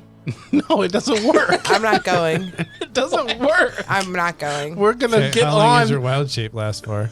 2 hours. Are you going to stay there for the whole 2 hours? Well, I'm gonna hope they figure it out. I'm gonna look back at the cart. I'm gonna even kick the cart with my, tap it with my back of my foot. We could try to put the cart on the horse. Fine. No, figure why it The out. not? horse wants the cart. Let's do it. Let's put the cart on the horse. Okay.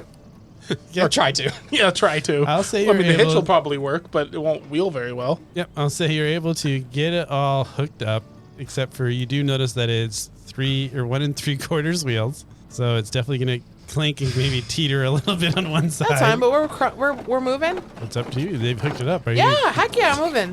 Which way are you going? It's a stubborn We're gonna go back. Clydesdale. We're just gonna take a big loop back around and walk back to town. Why? What? Why are we going back to town? This horse is a mind of its No, own. no, no. We're not Are going you back just to making town. loops around town? We're supposed Lead to us go to the east. skeletons. We're going east. Okay, I'm sorry. I feel Are we like gonna leave the horse? Moon, where's Moon? Like, I'm pretty sure Moon, Moon would know better. Oh yeah. Maybe. if I start to go that way and you like auto correct me with my little reins, I'll go where you want me to go. Very good. Yeah, I just wanted the cart. For some reason. Okay. I mean, I We guess. need a cart. I mean, I guess it will help us carry the ruby. Oh, So that's good. We can't touch We it. can't touch it, so it's gonna be in the cart. Good looking out. See? That's a good point. You're sea welcome. biscuit or whatever. See, Starlight. I know it wasn't sea biscuit. I forgot what it was. Starlight. Starlight. There we go. Yeah, I think my wild shape lasts 2 hours. I don't know. That's what we're now going to play that way. Yeah, 2 hours seems reasonable. Okay. So you guys are riding in the back of this Look at that cart. majestic No, horse. I am not riding in the back. I'm riding on the actual back of the horse. All right, so you're riding on I'll the back be in the of cart. Yeah, he can be in the cart. Okay. So Karato is riding on the horse. Yes. In the And then saddle. in this very tip-toppy cart, you have a paladin in full plate mail armor. So you guys are stealthing this up.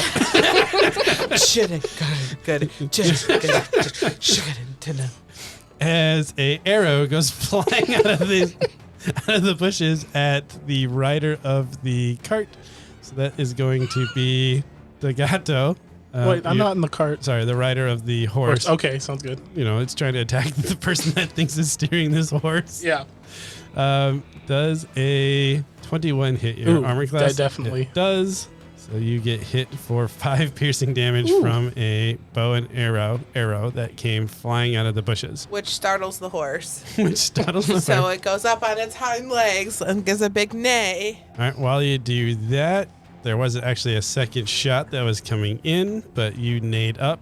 So 14, does that hit the riding horse's armor class? Yes. Okay, so you're gonna get hit for 6 piercing damage as you like rile up, and then you just get hit with the arrow in the rib cage. And I guess we can enter combat at this point. Roll initiative for you guys. Enemies just went, so they're gonna go first in the initiative, and then you guys can roll. So that's the D20 plus your dexterity. I got a 4. I got a 16. So I have 19. it's gonna go Godato, Duke, and then Moon. Enemies have already gone. You don't actually see any enemies right now, though, because they shot you from the bushes because you guys were making just a lot of noise as you were galloping through this forest. Getting hurt by the trees is just something Moon would be so sad about. Is Moon ready to not be a horse anymore No. and help us fight? Moon, the horse can fight. I'm pretty sure yeah, that- it worked real I'm good last time. Pretty sure the horse took out 2 skeletons and a child really good Yeah, last time. I mean, the horse is going to trample this bush. It doesn't have the same values as Moon. There's no civilians in the way this time, so. Godato, what are you doing? I am moving towards the bush. Okay. How far away is the bush? Probably 20 feet away Okay. Moving towards the bush and then hiding. in the bush. Okay, sounds good. Go ahead and roll a stealth check. 10. 10. All right. Wow, that's so, a bad roll. So you run into the bush and you duck down and you're like crawling under these bushes, and then you see right in front of you a skeletal foot. And then we are going to switch over to Duke. It is your turn. Can't I fight them now? I guess, yeah, you used your bonus action to hide. So, yeah, you have an attack. So you can attack them if you want to. What do you think? What's I'm a attack? horse. Oh yeah. Are you And- asking me as a person? And you're a Packer fan, so Are you I'm kind of in trouble here. are you asking me like as a I'm You can just attack joking. them. No, it's Sorry, fine. man. No, it's cool. Yeah, I mean the objective, the mission's to kill the skeletons. Let's so go. Let's go. All right, you're going to attack it? I'm gonna attack. All right, go ahead and attack it. I don't want to tell you. What'd you roll? 10. Misses. You are just surprised. You're startled by seeing the foot, and you're like, ah! And now it knows that you're there. So that's Fantastic. fine. Duke, is your turn. You see a horse rear up. At this point, you're still on the cart. You're probably a little bit wobbly because it has not been a smooth ride. Right. I'm going to peek out, I guess. Okay. The cart. Like, I don't know, like, what the cart looks like. Was it, like, it was covered, it right? was covered, but at this point, I don't think it's covered anymore. It's pretty rough shape. Okay. So I'm picturing just like a flatbed wagon at this point. Yep. Yep. maybe with a little back, like a backboard. a little backboard, just one little backboard, Yeah. half teetering off. Yeah. So I saw, like, a couple arrows, like, fly You by. saw a couple arrows go Yeah. flying by, and then you saw Godato kind of jump into the bushes and go, ah! Okay. I'm going to use my divine sense Okay. for my action. Love So I'm going to try to detect the evil forces around me, as long as they're not, I think, behind total cover and within 60 feet of me. So you're looking within 60 feet of you. You definitely sense 2 presences. They're about 30 feet from where you're at in the cart, and then it says up to 60 feet. Yeah, within 60 feet of me. And I would say... And I would know, let's see, I know the location of any celestial, fiend, or undead. It's not behind total cover. And I know the type, but not its identity. Okay, so you know that there's 2 skeletons that are in the bushes, approximately 30 feet away. We'll say you can Okay. pinpoint their positions, and with your presence, you can see them through the foliage. They have partial cover, so Okay. you can see them. Gotcha. And even though you can't see the other one, I'm going to say that behind them you sense a strong undead aura, but you can't sense what it is at this point from where you're at. Okay. Is that the direction Godado went to? Yep.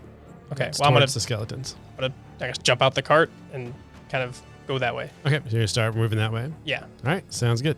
And then that brings us up to Moon Horse. Starlight. Okay, so I have now no people, no one's on me. It's just me in the cart. It's just you in the cart. I'm gonna trample towards the way of the arrows. Okay. Through the bushes. Go ahead and roll your d20. 12 plus 5, 17. 17. Okay. Yeah. What's your armor class there, Godato? Oh, 15. Okay. 15. So you're getting hit. So are the two skeletons. Go ahead Awesome. and roll your damage. All right. Wait, so I'm like walking that way, and then the horse in the cart just like dart Dart past me I and guess like runs dexterity over. save, right? What do you have to like? Yeah, I'd say dex save to get out of the way. Yeah, okay. We'll say the cart. The horse purposely missed you, but the cart just because it's trailing behind now doesn't have a weight and just like almost tries to hit you. I got a 17. 17. Okay, we'll say half damage because I think you will be getting hit from this fiasco. What'd you roll? I rolled 12 12. damage.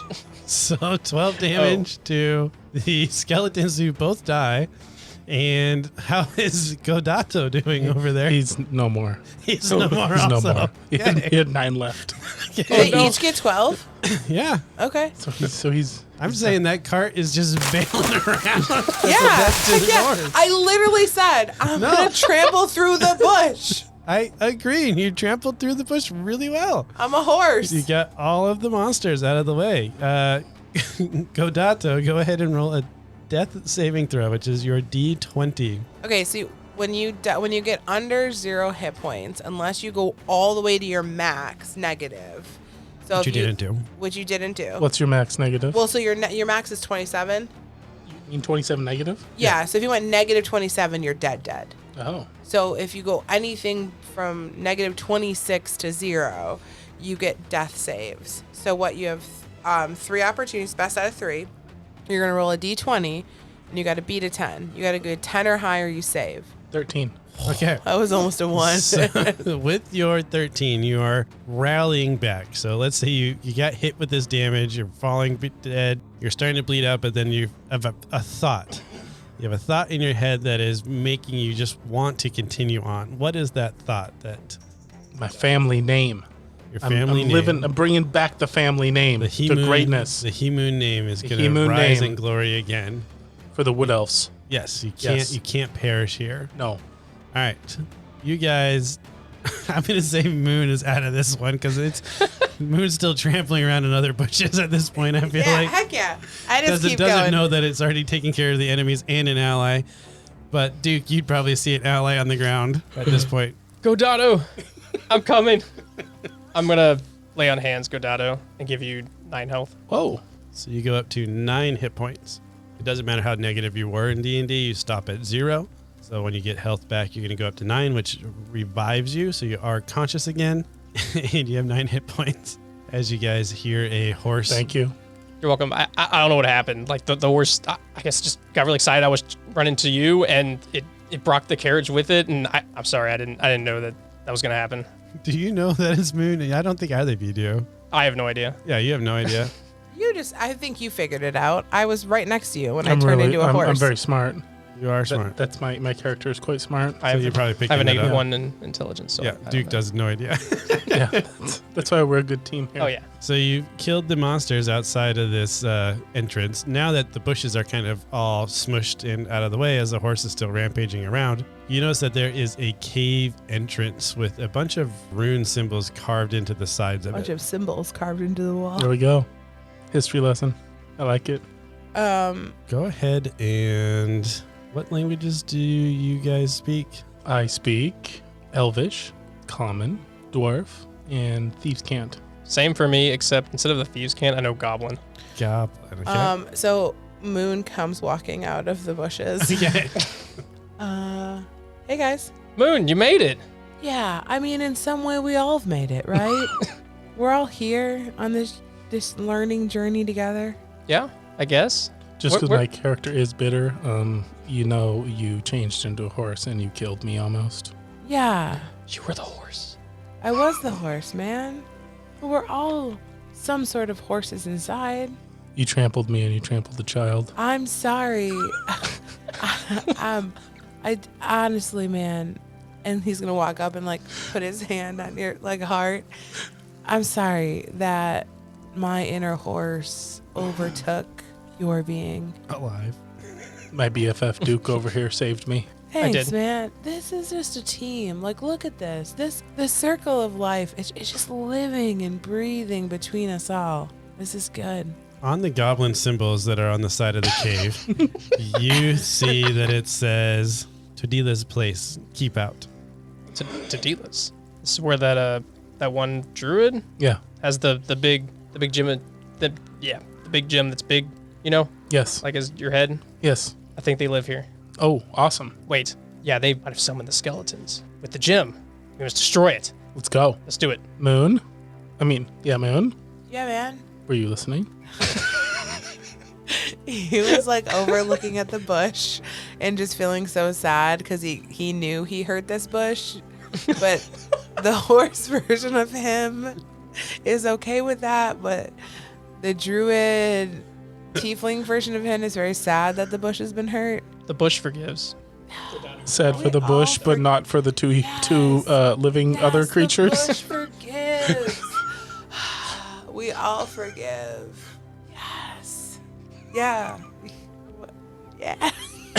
He's gonna unzip his tutu lime belt bag and like just take out a little like hard candy and put it in his mouth and just All right. All right. All right. So we know what's Okay. in here, or we think we know what's in here. Okay. Yeah. What are the next steps? what's in here? Let's focus, team. Go ahead, Duke. You can explain it again. The person that I forgot the name of, the druid. Yes. That we gem. were told has the gem, Gem. the, The big size gem. of your Yeah. head. The really big one. The gem. Yeah, that we The can't dru- touch. She's a druid? Well, Yes. the druid told us, Oh wait, or they told us there was a druid. Yeah. But this is I'm in a Goblin. druid. not you. No, yeah, man. Yeah, if you had the gym, that'd make this a lot easier. He like opens up his zipper pouch. Yeah, there's no gem in here, Okay, man. good. Like, We probably should have checked that first. Yeah, that, But if it's a druid, like I mean, druids are my people. Maybe I could just like talk to them and see if they could just give us the gem. yeah, and tell them to stop summoning skeletons. I think. Yeah, have fun. Yeah. We'll be back here. All right.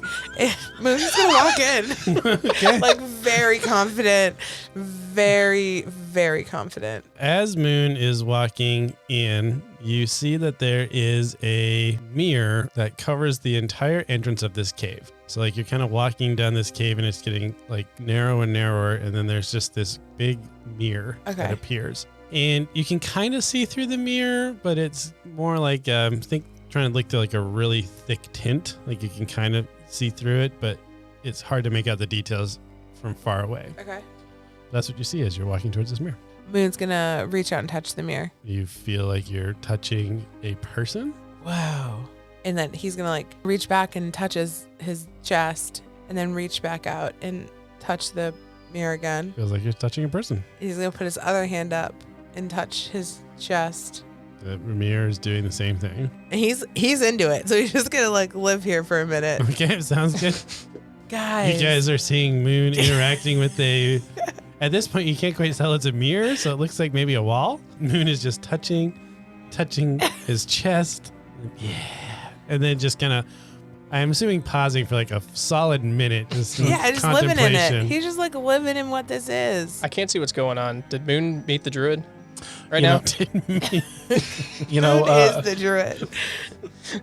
Godatu's pretty skeptical on Moon right now, so he just kind of yells in, "Hey, what's going on in there?" Man, guys, just come down here. There's this interactive space. It's just, you can feel yourself here. You gotta come check it out. What do you think, Duke? I mean, probably skeletons in there. Might as well checking. I mean, touching this mirror or whatever. Yeah. Let's go. Yeah, I'm gonna go. Well, I'm gonna go up to the mirror. I Yeah, guess. Yeah. I'm walking in there too. All right, so you're walking up to the mirror. Yes. I'm standing behind Duke. Behind Duke. And armored buddy. That makes sense. And Moon. yes. Yep. I'm gonna let them kind of. As you guys are walking into this, Moon didn't notice it because Moon was really excited about seeing the mirror and being one with themselves. But you guys notice that there are cart tracks that have kind of worn into the stone. So at this point, like you're on stone, but the carts have traveled the same path so much they've started to kind of wear a little groove in right through the mirror. The cart goes through the mirror somehow. Is my hand through the mirror? Nope. As soon as it touches the mirror, you just feel like you're touching someone's hand. Well, I'm gonna try to touch the mirror, but I don't feel it because I'm a dog. Yep, exactly. So you feel pressure pushing back at you like you're pushing on a wall. Yeah. I'm gonna look around and see if there's anything I can throw through said mirror. There would be rocks, maybe sticks nearby. Will I pick up the biggest rock I can Okay. and throw it at the mirror? Whoa. Okay. It bounces up the mirror. Go ahead and make a Constitution saving throw, Duke. I'm hurting someone now? It's Constitution. 15. Willpower. So as this rock bounces off the mirror, you kind of see the trajectory kind of go, and you're like, "Oh, ball!" Oh. And so you run up and chase this stone, and realize it's not a ball, and you kind of get sad. Oh. So we're in this mirror. It bounced out. It just bounced, like ricocheted off the Okay. mirror. Didn't crack the mirror though, which is maybe a little bit surprising. It did not. Did not crack the mirror. Huh. Your not ball didn't do anything to the mirror. Also knows a rock. Oh, yeah. Wait, isn't it Moon's probably what it turn was. now? What? Isn't it Moon's turn to do something? Moon's gonna Everyone go ahead and roll a perception check. that's what Moon's gonna do. 21. 21. You can roll perception check as well. That's a D20 plus your perception. I got a 19. And 7. So the 21 and 19, you guys notice that there appears to be a red maybe dot floating in the mirror, and then it takes you a second to realize that what you're seeing is the image through the mirror. Remember I said it was kind of like looking through tinted glass. Yeah. And you kind of can see a large red gem kind of floating in the room on the other side of this mirror. We gotta get through this mirror. It's like the mirror is the gatekeeper. It's the mirror keeper to the gem and what we need, which is so ironic because it's a reflection of what we are. And do we just really need us in order to get to this gem? I followed most of that. Yeah. Yeah. So how do we break through ourselves? Wow. I'm going to whack it with my hammer. As you try to whack her with the hammer, you would expect it to either shatter or you'd expect some reverberation. Mhm. But what happens is as soon as you hit it with the hammer, you feel like you've hit another hammer perfectly in line. Huh. I'm stopping myself from breaking this mirror. Yeah. I know what you mean now. You get it? Yeah, I get it. We have to break through ourselves. How do we do that? How do we... They're Right. following her every move. So Gudatu obviously didn't notice all the surroundings, but he did see the hammer attempt to break the mirror. Yep. So he looks around again to kind of see if there's something behind the mirror or if it can go there or... So you're going to try to look through the mirror? Yes. Okay, so you get really close to the mirror and kind of like cup your eyes over to block the light out, and you can look in and you can see that on the other side there is a druid that looks very similar to what they described before. And she's got a large red gem that she's holding in one of her hands. And on her other hand, she has her hand on the head of a dwarf, someone that they had captured from the village earlier. And she's chanting something. And as you're watching this, you see that the dwarf transforms into a sheep. Moon's gonna turn around and think that if he can't see himself, like he's his own enemy, he's his own blockade. So if he spins around and walks backwards through the mirror, he's going to be able to get through. Okay, so you spin around backwards. You guys are watching Moon do like a moonwalk back into the mirror. And then runs into the back of the mirror, Moon, and stops. How It do we still move? knows. How do we move? How do we move us on the other side? Do we need the cart, do you think? The cart. Maybe The cart with the tracks? The cart. Yeah. Or first, The I cart is the think key. we should have our resident druid, don't they speak language, to talk to him? Do you want to to talk who? to the This- cart? Talk to the wall mirror The wall? thingy, Bob. What would you like me to do? I don't know, open sesame? Something like that. Okay, so actually, I was looking something up. Can we game pause for a second? Yeah, we can. Okay, I can't find it. I thought I read somewhere that I had multiple language abilities to understand a bunch of different languages if I had to roll a dice or something like that. Well, so far no one's talking, so. Or I could read things. I don't know. I thought you wanted me to read something. There was a goblin that has already been translated by Duke. No, I thought you asked me to read something. No, yes, I asked you to speak to them because I didn't know if that was a different language with the druids. Oh, like speak to the mirror to open it? Correct. Oh. Because there's a druid on the other side, you said, right? Yeah, There's a druid on the other side. Actually- So could we but try did- that? Like, have you tried like a goblin for open or pass through? I could try. I mean, Let's all try all our languages. we're just all Sure. saying that. Open. If you guys try all of your languages and nothing happens, Open. go ahead, Godato, roll a history check. And you have advantage on it because it really wasn't that far ago. One more time. You're going to roll advantage. You're going to roll it twice. Oh, yeah. Well, that's why That you was get good. advantage. I have 11. You remember that when you were looking through the glass, you kept your hands up to kind of block out the light so you could see better. And it was really easy for you to see what was happening on the other side. So first I share this information with the The team. with the That's team. what If we- usually happens. All right. Okay. This is a reflection. Reflections are light. If we take that light away and we make it dark, you can see through it. Like, can we darken the cave? I think I'm like the worst person to do that. I light things up. I cast fog cloud. Okay, you cast Fog Cloud. Which would make it heavily obscured. So I would assume that it would cast out sunlight. So it's heavily obscured and the sunlight starts to diminish and diminish. And as it's diminishing, the mirror reflection that you're seeing is going lower and lower and lower until you can no longer see your reflection in the mirror anymore. Can we walk through it? Walk right through it. Ooh, that's cool. Your Heck reflections were stopping you. Yeah, see, because our reflections are really the thing. You We were are really our own stopping worst yourselves. enemy. We're just stopping. You get it. Yeah. You get it. You're not just a hunk of metal, man. He's a chihuahua. Metro. You're really just a dog spirit in a hunk of metal. You guys cross into this mirror as the fog kind of traipses in behind you, and that alarms the druid that was just in the middle of casting something, which, well, I guess at this point it's been a while, so you now see that there is a druid holding a red stone that is roughly the size of a head. You automatically know that that is the living stone, or the Is the- living gem. Is the druid touching the stone? The druid is touching the stone. They're doing the forbidden. You also see that there's a sheep running around in here, as well as a couple other farm animals.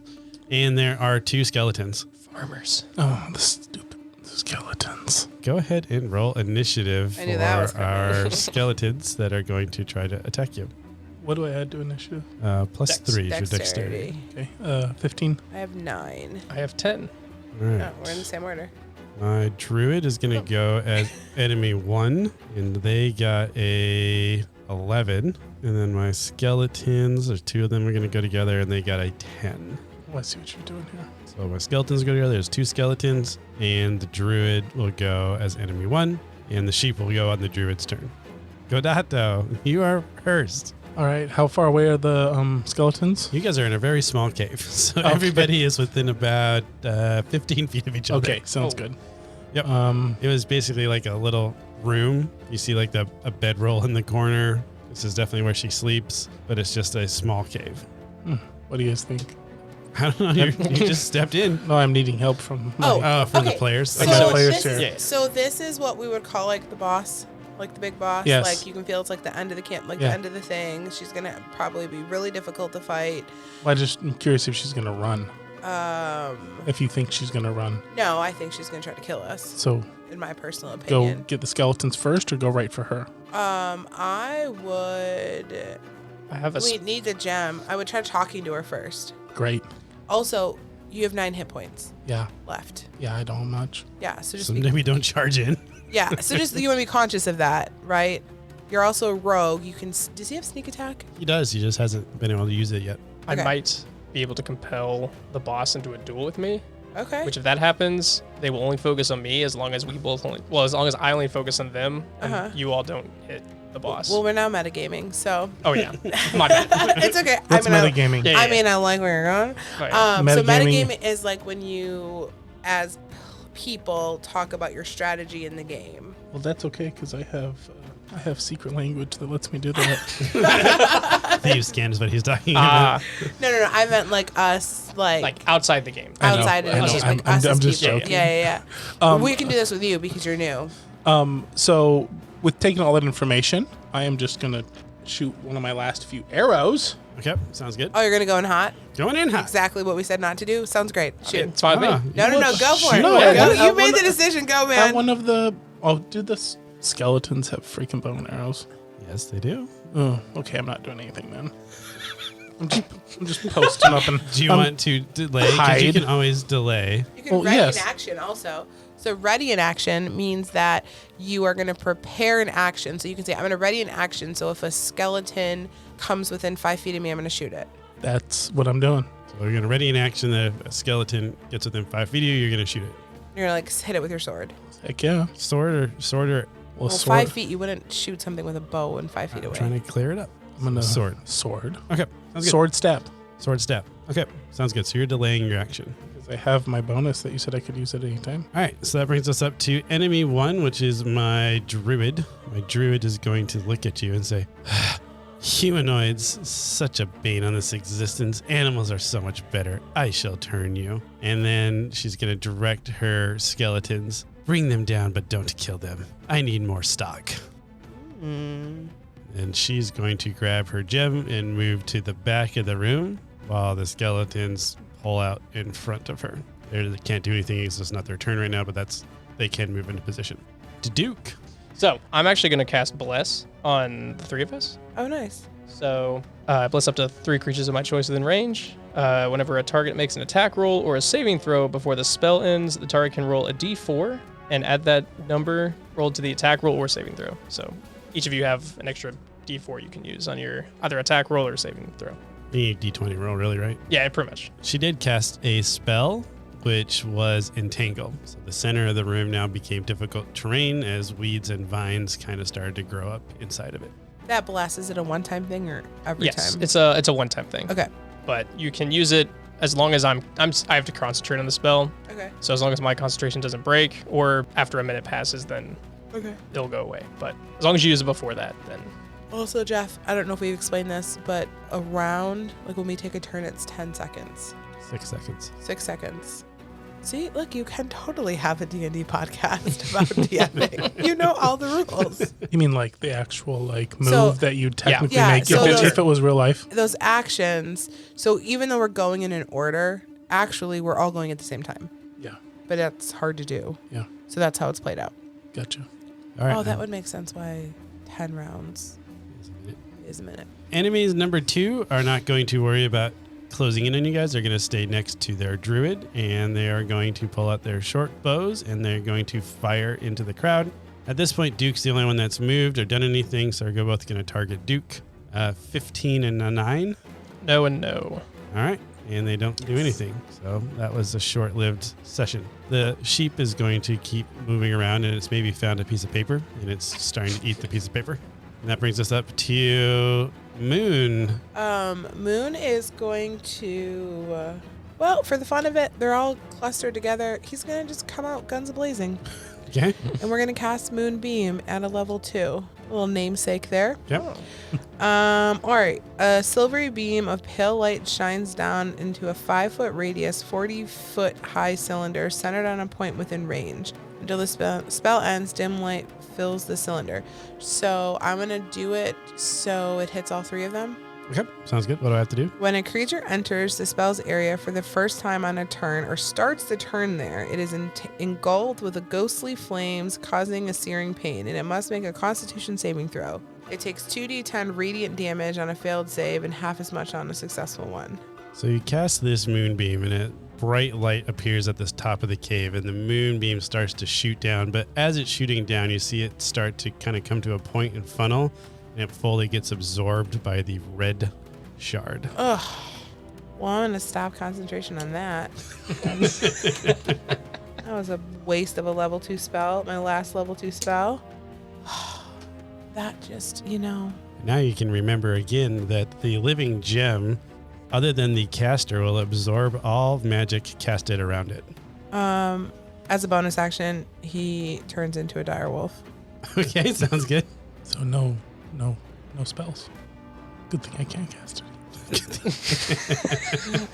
We're a druid for a reason. Are we going in blazing or what are we doing here? Yeah, we're going in hot now. Okay. You just saw someone try to cast a spell, so yeah, I would guess. Are we going straight? I'm going to do this meta conversation. This meta conversation, yeah. It's Metaverse. Here we go. Are we, am I going straight for because I'm new, Yeah. are we going straight for the druid or skeletons first? I mean, it doesn't matter. We have to kill them all. I mean, you would assume that if you kill the druid, the skeletons are going to die. Yeah. Like one would have put that together, Yeah. but it really doesn't matter at this point. So whatever you feel like you can do. Oh, I mean, I'm I would also going to go down until my points are done. So I would also I'm going to go down swinging. I would also tell you in D&D normally if you hit something, it'll hit you back. So if you only have 9 hit points. Yeah. So if you start hitting the skeletons, they're going to deal less damage than the druid. You go in gotcha. hot trying to hit the druid, it might kill you. Yeah, I got you. Thank you. You're welcome. We're learning. We're learning. See? Also, Mike's going to have so much fun editing out the paper shuffle. I'm going to learn next time. You're the only person that holds the paper. He's going to give me a clipboard next time. I have a clipboard. Do you want one? No, we're almost. Then it'll just be like dinking out the table. No, I'm just going to hold it up here like this. Really all cool. I think So cool. as a dungeon master, I'm pretty sure you could take the sheep. Just throwing that out there. Really? You want me to go after the sheep? No, I don't. Okay, It's good. probably innocent. Yeah, the sheep is, I think, a townsperson. It was a dwarf. Yeah. that Maybe got it'll turned turn into a back sheep. into a dwarf if we get I think that's how it works. the red thing, the red ruby. Possibly. Okay, I'm going after one of the skeletons. How are you going after him? I'm going after him with a short sword. So you're going to cross that distance and attack them. Yeah. Can I also... You can say. Am I allowed to make one more suggestion, or is that no? Well, Yes, you I have can. an idea what I'm going to do afterwards. So again, you only have 9 hit points. Yep. We can't heal you in the middle. I guess we kind of can. I'm going to disengage right afterwards. Well, you also have a ranged weapon, and you have the ability to hide. So you Would can, it be better to shoot from a Yes. distance and hide, Yes. or stab Yes. and then disengage? Nope. Hide. You want to. The cool thing about using a ranged weapon is you can do that, and especially the fact that you're stealthy and you're things like that. So I would play to that advantage and shoot things, and then try to hide behind, like, I don't know, even me, like hide behind something. Him. He's a thing of tank. armor. He's a But he only has one more thing than I have. But he has more damage. Yeah, but he has also the ability to heal himself and stuff. Okay. So you can get tiny and slender. You can hide behind there's gotta be things in the room. Thank you, Sam. You're welcome.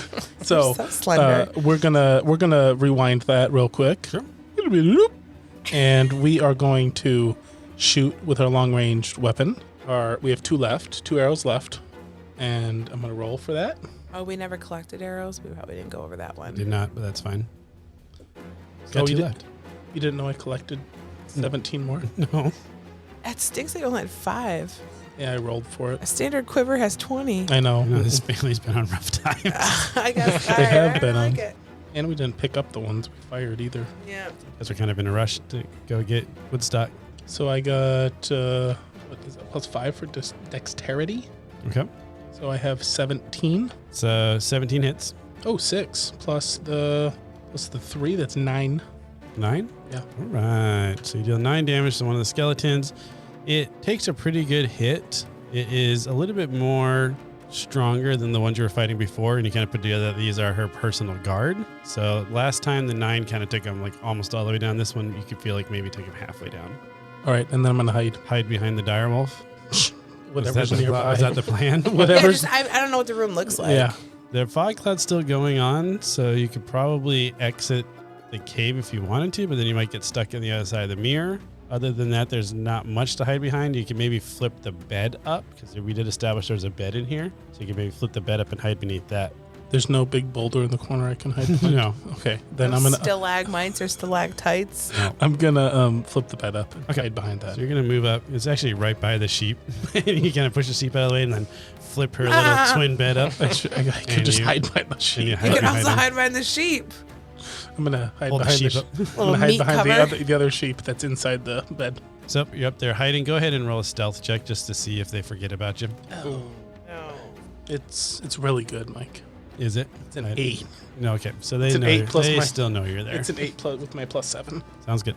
That brings me to my druid. She is going to cast a spell at Direwolf. She likes the Direwolf now, so she's not going to attack that. So she's going to attack the rogue that just tried to run away, but you have a little bit of advantage because you are hiding behind something. So she is going to cast Ray of Sickness on you. Okay.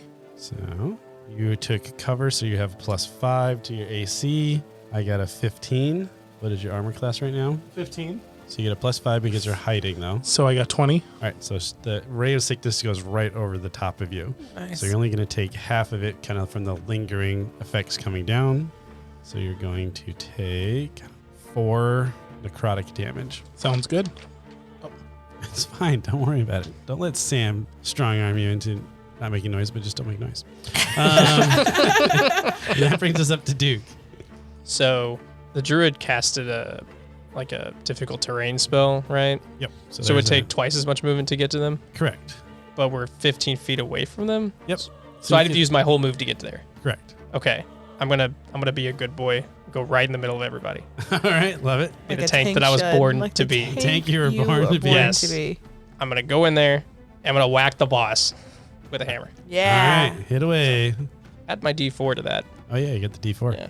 I got a 15 to hit. 15 hits the armor class. Nice. Yes, perfect. And since I hit, I'm gonna choose to use my divine smite. So Use a he's going spell. real big, real Yeah, I'm big. gonna I go- love Divine Smite. And Oh, we're I gonna roll love an being extra a 2d8. paladin. How does Pilot Divine paladins. Smite Paladin's work? the Is that best. a spell or is It is. that... Like a daily. It expends a spell slot, so it's not quite a spell, but it's like a class feature. Okay. But it uses one of my spells, so I've used 2 of my 3. All right. I think you can only use it once a day, I'm right? going to say... I can use Once a short rest. as long as I have spell slots. You can I can use use it, but I have 1 left Okay. after this. Go ahead and... what's the damage? It adds like a D8? It adds 2d8 for All right, first make level. it just 1d8, and I'm going to say the other one got absorbed by the red shell. Okay. Because Yeah. that's kind of a split between a divine thing and a Yeah. spell, so I'm just going Okay, this will be the radiant one because it's Okay. sounds Radiant. good. shiny. Yeah. So, okay, I did Wow. I did 6 bludgeoning and 3 radiant. So 12 damage total because she is a little bit susceptible to radiant damage, being as she is working with the undead. She's been kind of a little touched by the undead. By necrotic. Makes sense. Yeah. Duke ran in, swang away. You don't have any bonus actions, I don't think. I could, but I'd have to use another spell. So Okay. I'm not gonna do that. Actually, I do have 1 bonus action I can use Sweet. because I hit with a. Let's see here. I did attack action. I can use my bonus action to try to shove with my shield because I have a shield. So let's see, within 5 feet. It's like a shield bash kind of thing. I guess I just try to do a shove action. I guess. Okay, Because we'll I use just this do- bonus action. We'll do strength. Yeah. So a strength attack against the armor class will do. Okay. I got a 21. All right, he definitely shield bashed this lady into the wall behind her. So I think a D6 plus strength would be reasonable Okay. because you're hitting her. I would think normally be a D4, but she's also backed up against a wall. So I feel like she's going to take a lot more of that force. Okay. So I Fine think with a D6 plus strength. I did 7 damage. So she takes 7 more, and she is not really happy about this. And so she directs her skeletons to avoid all other targets and is now going to focus on the tank that is in the middle of the room. 22 to hit and a 12 to hit. The 22 makes it. Okay. The 12 does not. 4 piercing damage. Okay. And that brings us up to Moon, I think is next. So my direwolf needs a name. We were Moon. The horse was Starlight. Aurora Borealis, or I don't know. Aurora. Yeah. I like it. All right, Aurora the direwolf is just gonna jump in on this, and she only has one thing. It's a bite attack. 8 and 5 is 13. 13 misses. Okay.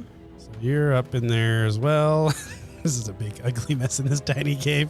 All right, Godato, do you want to continue fighting the skeleton you already shot, or do you want to try to move to get a shot on the druid? Move to get a shot on the druid. So you're going to have to move because there's a big direwolf in the way now.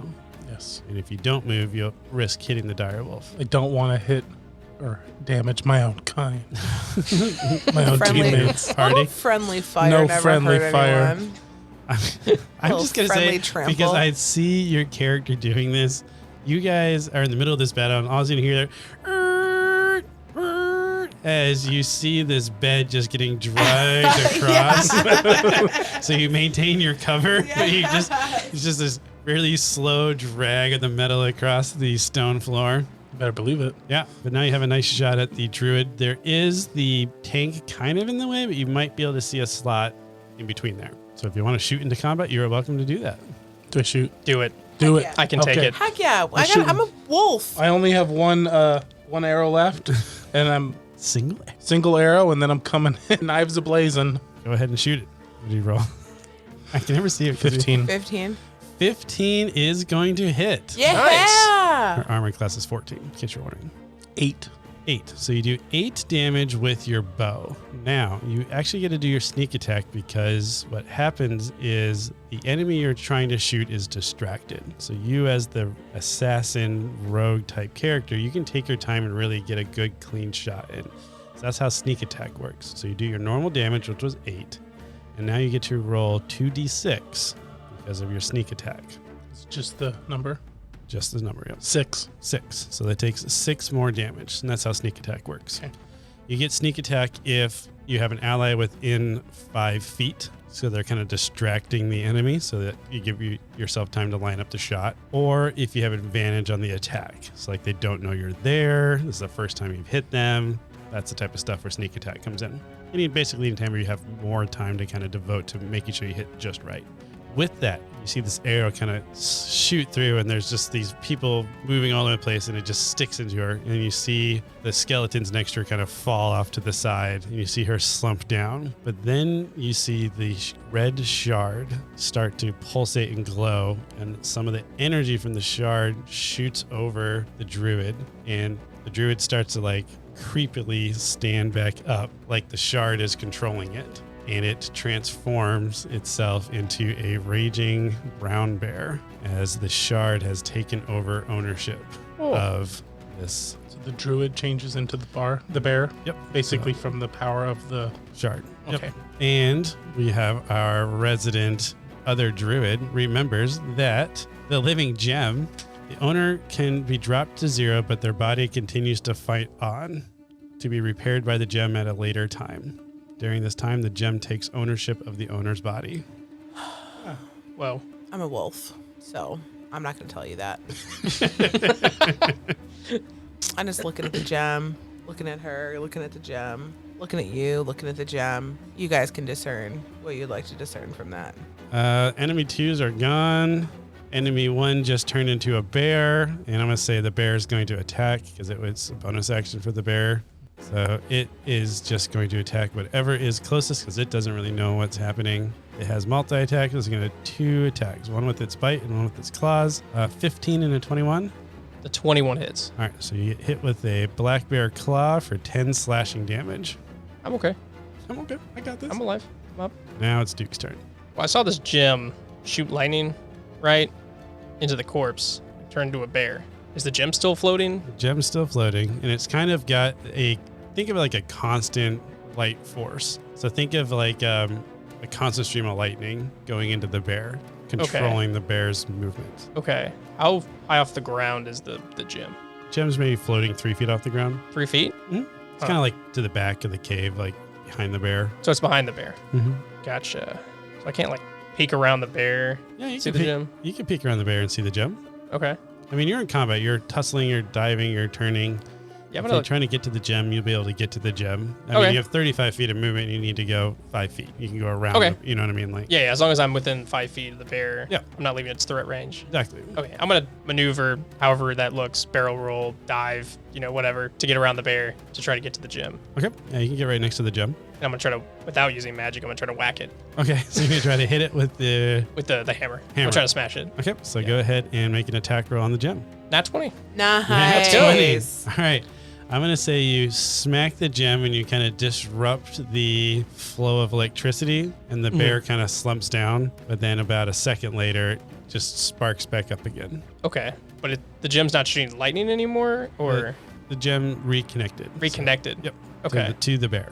gotcha. So it did something with your nat 20, but it didn't solve the problem. Gotcha. Fair enough. Okay, yeah.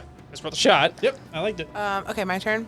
Correcto. So, do I have an ally within 5 feet of me? You do. Fantastic. think I'm there. I get pack tactic, so I get advantage on all attack rolls. So I'm going to attack this brown bear now. 12 and 5 is what? 17? 17's going to hit. Yeah. All right, 2d6 plus 3. Ooh, 10, 13 damage. All right. Take a nice meaty chunk out of this bear. And it must succeed a DC saving throw Of what? or be knocked prone. What type of save? Strength. 9. It fails, so it's knocked prone. So you've knocked him prone. That was Moon, so Godato What does prone mean? just fell over, so it's easier to hit it. It has to take an action to get up, or some of it move it to get up. You will notice that now the bear is there. Obviously, the skeletons disappeared. We said that. I don't know if I mentioned that the difficult terrain on the floor from the spell she cast earlier disappeared. Interesting. Okay. So all of the magic that she had casted kind of Went into the bear. I'm going to move over to the bear and attack. 11. 11 actually meets the bear, so ties go to the attacker. Oh. So you're going to get sneak attack in this one also because, again, you have allies within 5 feet. 10. That's your attack. You have an offhand if you wanted to, or you could disengage and run away if you wanted to. Let's go with disengage. So he runs in, stabs it, runs away. Yep. That's a good tactic for a rogue. Yeah. That's why they give you that bonus action of disengage. And that brings us back up to the enemy. Rogue has gone away. There's a wolf. It doesn't really want to attack the wolf because it sees it as a creature. So it's just going to continue to attack the Big armored dog. big armored shiny thing that's in the room with it. Multi-attack again. 9 and 19. Both miss. Really? Just barely. My Nice. AC's 20. Nice. All right. It stood up from being prone. Cool. My turn? What's going on? It is Duke's turn. Duke, you get a nice view because it's attacking you that some of the wounds that it has just gotten start to heal up. Ugh. So annoying. So Gato, go ahead. You don't need to roll a history check because you can remember that what you were tasked with doing. Do you remember what you were tasked with doing? Bringing back the gem. yes. So far, that's your task. You need to get the gem. But I want to notice or point out that you have watched Duke try to break the gem, which would not let you accomplish your mission of bringing back the gem. Just pointing that out. Where are we at? Duke? It's my turn. Not enough time to stop me. Well, I did see it bring the bear back to life. I tried whacking the gem, but it didn't seem to work. So I'm going to turn around and try to hit the bear that's hitting me. Okay, sounds good. I get a 18. 18 hits. Yeah, I'll use my last divine smite Okay. on it. So I'm out of spells. And then with the gem, take one of the d8s for that as well. Would take one of the d8s for Okay. that. Gotcha. So 4 radiant and 12 bludgeoning. 12 plus 8 would be 20 total. Yes. All right. Wow. You do a massive hit on this bear, and it crumbles and tumbles down a little bit. It's not getting back up, but you still see that red energy kind of pulsating into the bear. And that brings us up to Moon. Okay. Keeps getting back up. I don't know what to do. I'm gonna try to touch it. Touch the gem Yeah, as a wolf. as the wolf. Yep. How are you touching it? With your paw, with your mouth? What are you doing here? I'm gonna go up and just try to give it see if I can move it, pat it. You try to pat it. Go ahead and roll a Constitution saving throw. Dirty 20. Dirty 20 passes, but you do feel that it's trying to pull your soul into the gem. Okay. He's gonna get down and sniff around. And just try to I don't know. I don't know what he's doing. Okay. He's probably gonna come out of wolf. All right, coming out of wolf form. Yes. What's Moon doing out of wolf form? Moon is. Can I cast a spell? I haven't done it. I just moved. Yep, just move. All right, I'm gonna cast Gust of Wind. No, I'm not. I'm doing nothing. I don't know what to do. Kirato, man, this gem it's affecting us more than we think. Like, it's the root. It is the root of all of this. How do we move the root? Duke, Yeah. you want to spare your helmet for a little bit? My helmet? Yes. Yeah. Why? Put it in the helmet, Let's put the gem in the helmet. and we can move it. We can move it that way. Do you mind having your cute little chihuahua head coming out? I can make this sacrifice. Okay, sounds good. We'll give you all the meat on a stick that you want. Okay, we're definitely doing this. Okay. So, Gorato takes the helmet Okay. and grabs the So you scoop the gem up in the helmet. Yeah. exactly and All right. close it and close the Closes top. it. Okay. There is an opening still, Yep. but still we closed it and I'm trying to pull it away. Yep. You're able to pull it just fine. Okay. So Yes. I have a gem and a hat. You have a gem and a hat. Where are you going with this gem in the hat? Outside of Back. We're going back. Yeah, outside of the Done. cave. Let's Done. leave. Mission So- accomplished. So you guys are in the midst of fighting this bear that just keeps getting back up. And then you keep pounding it down, and it is continually like falling down, but then getting back up, falling down, getting back up. And then you concoct this plan like, okay, we need to get the gem away from it. So Godato, with your reflexes, just dive in there, grab the helmet, scoop up the gem, and just run out. As soon as you get outside of the cave, you get 30 feet away. This is what the magic number was. You get 30 feet away from the previous owner. The link breaks, and you guys still in the cave see that the bear just disintegrates like the Marvel Snap, just ashes out, Dusts. like Okay. dusts out, and you guys are out of combat. Awesome. Good job, thinking. team. All right, let's bring this thing back. You guys go to start working your way back to Mhm. bring the gem back to the Thieves Guild. Yep. And all of a sudden you hear a big kind of clatter come from behind you guys as you notice that Duke has fallen. Oh. His armor kind of fell over as he lost control of everything. And where there used to be a chihuahua inside is now a fairly stuck dwarven child that is trying to get out of the armor, but you're kind of like stuck in there because you transformed into this dwarven child, but in a suit made for a chihuahua. So it's really awkward. Can you let me out? What? Yeah. Man. Yeah. And Moon's gonna go and try to just like help him. What's going on here? I don't remember a lot. You remember slowly now that your name was Calloway, and you used to be a resident of Cronkville, and you used to really love to play in the old mines. I love rocks. It wasn't meat. It was rocks the whole time. And then he remembers seeing a really nice lady that used to live in the mines, Oh.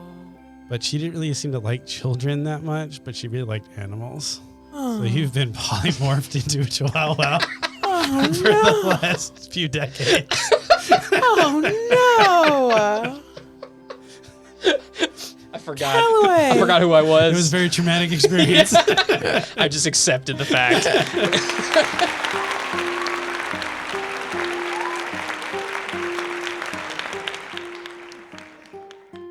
Oh, what a wonderful story that has been.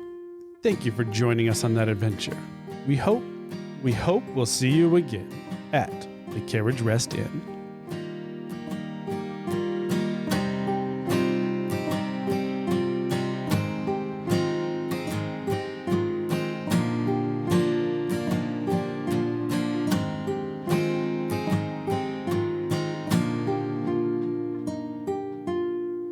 So generally, when we do one shots, we kind of like go around the table at the end, and I have a couple questions. So, Jeff, this being your first time playing D&D, like, what are your thoughts?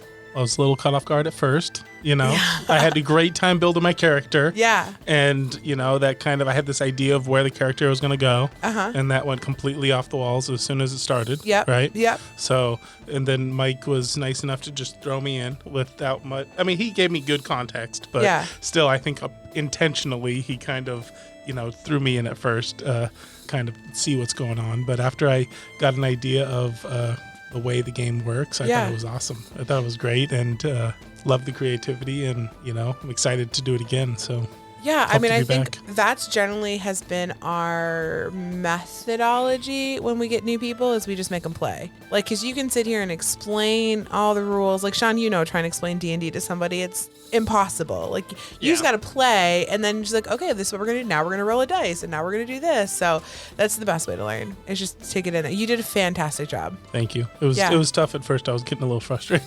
You were getting, really? We couldn't tell. Yeah, pardon the paper. That was me. Next time there won't be quite as much because I was told I'm going to need a clipboard. Yeah. Or I told them I want a clipboard, but that was just a little nervous energy here. But you did great. It was a blast. I would certainly do it again. And I think back home we're going to do it, but not record it. So maybe we'll get back here and record it again sometime. I think the hardest thing about D&D is like the whole like just being humble and playing. Like you're literally, this is just play. It's like make believe, it's creativity. So as soon as you like let go of like feeling awkward that you're doing that, then it's done. I also think the other hard part about D&D is getting to the point where you realize it's not a video game, because video games have very structured rules. Like I always love like in video games when you get to that road that's got like a cart precariously parked on it, you're like, oh, I can't go any further because there's a cart here. Like, well, yeah, you could easily just step over the cart, but you can't do it because the video game won't let you do that. Whereas in D&D, there's no rules. Like you just, what does your character want to do? And just do that, and then we'll respond to it, which is hard to get into that habit. Yeah, no, I mean, it was the same. Like when we got to the end there, and it was like, how are we going to get this, head-sized ruby? Yeah. I'm like, oh, there's a reason it was a head-sized ruby. Oh, right? And someone has a head-sized helmet available. That was so brilliant. I'm like, just put two and two together there. Okay. Oh yeah. So I'm like, when Mike kind of dropped that not so subtle hint, I was kind of like, okay, I know where I'm going with this. So, but then again, if I hadn't played at the beginning, I wouldn't have thought to even bring that up. Yeah. Where like you said in a video game, you wouldn't have brought that up in a video game, or you wouldn't have thought about that as a solution. Yep. Whereas D&D, you're just like, hey, I'm going to throw this out there, and if the dungeon master doesn't line up, or you don't, roll right or anything like that, then it doesn't work. But you got to try, right? A lot of it is, so we're improving on our end, but like Mike's improving too. Like I guarantee you when he built the whole mirror situation, which I think we've done before. We did a version of it which was called the Gentleman's Mirror. Yeah.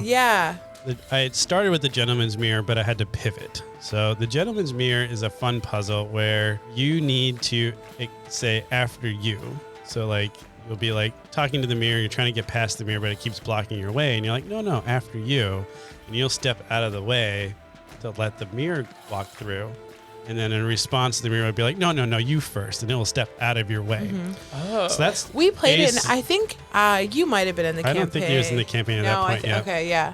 But that's one of the solutions. But as a DM, you need to also read the room and see how the frustration's going and all that stuff. So then I pivoted during the play and was like, okay, we've already established that you had to try to look through the mirror to see what was on the other side. Well, if you don't have a reflection, that's also a way to solve this puzzle. So that's why I was like, okay, another way to solve this puzzle is get rid of the reflection. Have no light. No reflection. You could solve it. That's kind of like a fun thing. And so whatever we would have done to make there no light, like he was going to let us through. You know what I mean? So, sure.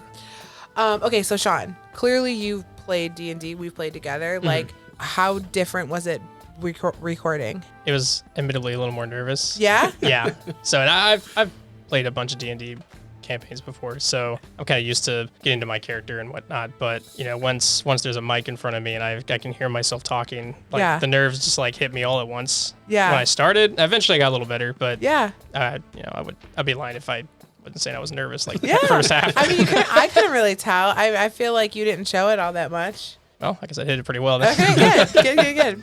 I appreciate having you in them the first time I'm doing it too. Oh yeah, no. It was was a good group to do the Yeah. first one Absolutely. Yeah, Sean was the first person I thought of when with. You did. Yeah. Well, we're coming up it with was the one good. shot. Yeah, it was kind of like especially because I miss playing with him. So. yeah. Yeah. So, Oh, was we talk good. about you all the time, and then we're always like, "Can we make the table for another person to sit at?" We really have that conversation often.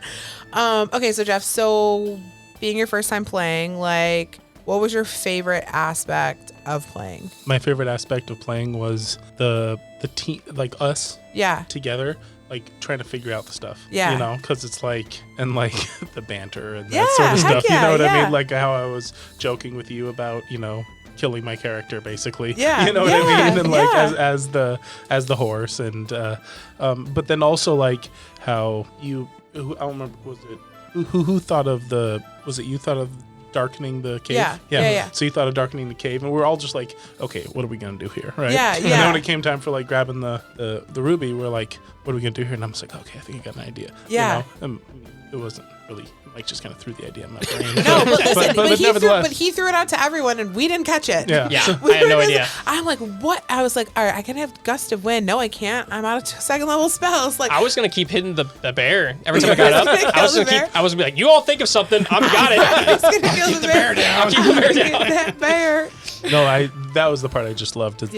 Is the whole, and I know this time because it was my first time. We kind of talked off, like Yeah. we just kind of talked through because Yeah. everyone was helping me kind of understanding what's going on. But I just like that aspect of it, and I could think if you don't do that, it'd still be really fun because you're Oh, playing yeah. off each other. Yeah.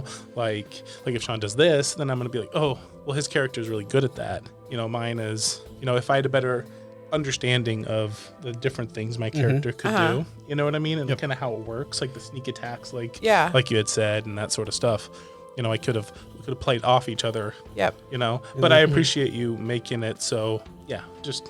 I think all that stuff comes with practice, right? Yeah. Like the more you play, so we were kind of joking earlier. Like I've been playing for 5-6 years now. Something like that. Yeah. But I've always played one character for a really long time. So just recently we've been playing a lot of like one shots. So I've been having to make new characters pretty quickly. This was the first time I did my character sheet all by myself. Did not ask for help for anything. Like, And she had to fix her health points okay, halfway I through. did but, fix my health whatever. points. Whatever. I was off by 8. I was off by 8 points. Okay. But all that stuff just comes with the more you play. And if you listen to podcasts like, Carriage Rest Tales, like, and you just pick things up, then you inherently just know the game. Yeah. Because there are like tactical things that you just learn how to do. I love the creativity part of it. Yeah. That That's my is favorite part. by far the coolest thing. It's, Yeah.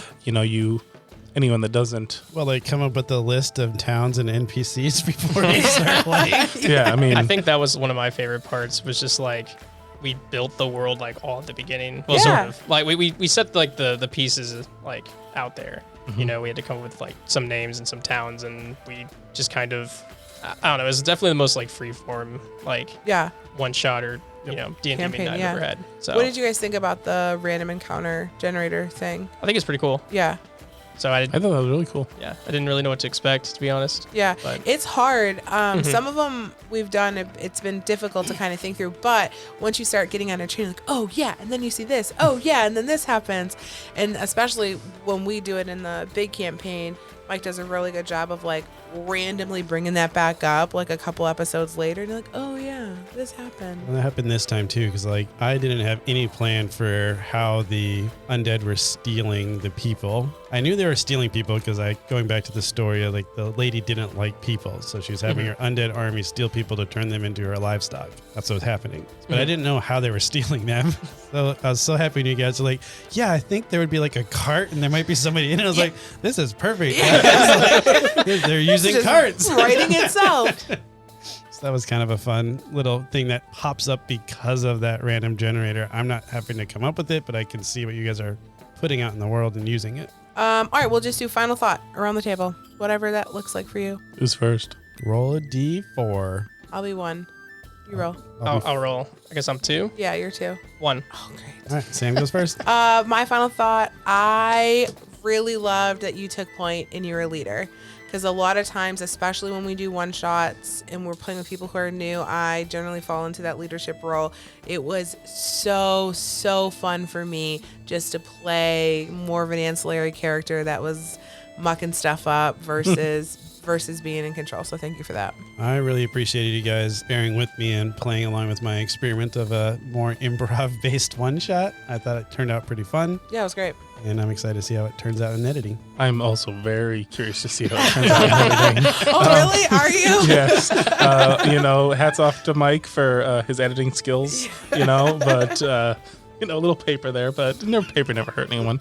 But I'm going to call out everyone's, patience, just working with me and, helping me out, and Sam letting me take the lead too, and Sean, you letting me take the lead as well. And Mike, you kind of just, our conversations beforehand kind of telling me I was going to be taking the lead. You kind of not so subtly hinted at that as we were texting before I even came out here, so I appreciate that. And, I appreciate you kind of pivoting with my story and my learning this as we're going. So I'm super excited for you to now that you've played a little bit, to go develop a character and with a backstory that you are really into, to play for a little bit longer, or take this character and expand on it a little bit more. This character is pretty cool. Yeah, I mean, this character is cool. I think once you dive into an actual backstory and start typing it out, you're gonna just fall in love with it. Look out for the novel. Yeah. Yes. Okay, Sean. Just Last kidding, thought. Sean. Yeah. So I think Mike would know that my backstories get a little ridiculous. Yep. So it was kind of nice making a character that was I wouldn't say normal, but in terms of backstory, more, I don't know, simpler, straightforward. His simple, straightforward as a dog in a suit of armor. I just want to beat up skeletons. So that was kind of fun doing a different kind of character for me, and I really love the improv part of the whole meeting. A lot of campaigns I've been in, it's we know what we're doing because we're gonna go to this place because we said that last meeting, so DM prepares and all that stuff. But here was we have no idea what we're gonna do. Yeah, I wanted to go back to the town. Yeah, so it was I really liked it. It was definitely a unique kind of experience for me. So Cool. Awesome. Yeah. Well, thanks, guys. Thanks so much for playing. And if you haven't had the opportunity to, if you're one of Sean or Jeff's friends and you're just listening to us for the first time, we would absolutely love it if you checked out our podcast. It's Carriage Rest Tales. You can find it here on our website or on any podcast platform that you're listening to. Also, check out our socials. You'll see some stuff on our Instagram. I took a few photos of this, so we'll have a couple things up there on that. And I think that's it, man. Thanks so much for hanging out. All right, check next time. Hey guys, it's Mike, your host and Dungeon Master at Carriage Rest Tales. I just want to say thanks for taking the time to listen to our podcast. It really means a lot to us. If you are enjoying the content and you haven't already, please give us a 5-star review. It's really going to help us grow our listenership and be able to reach more people. I also want to give a special thanks to Tabletop Audio for providing the background music for today's episode.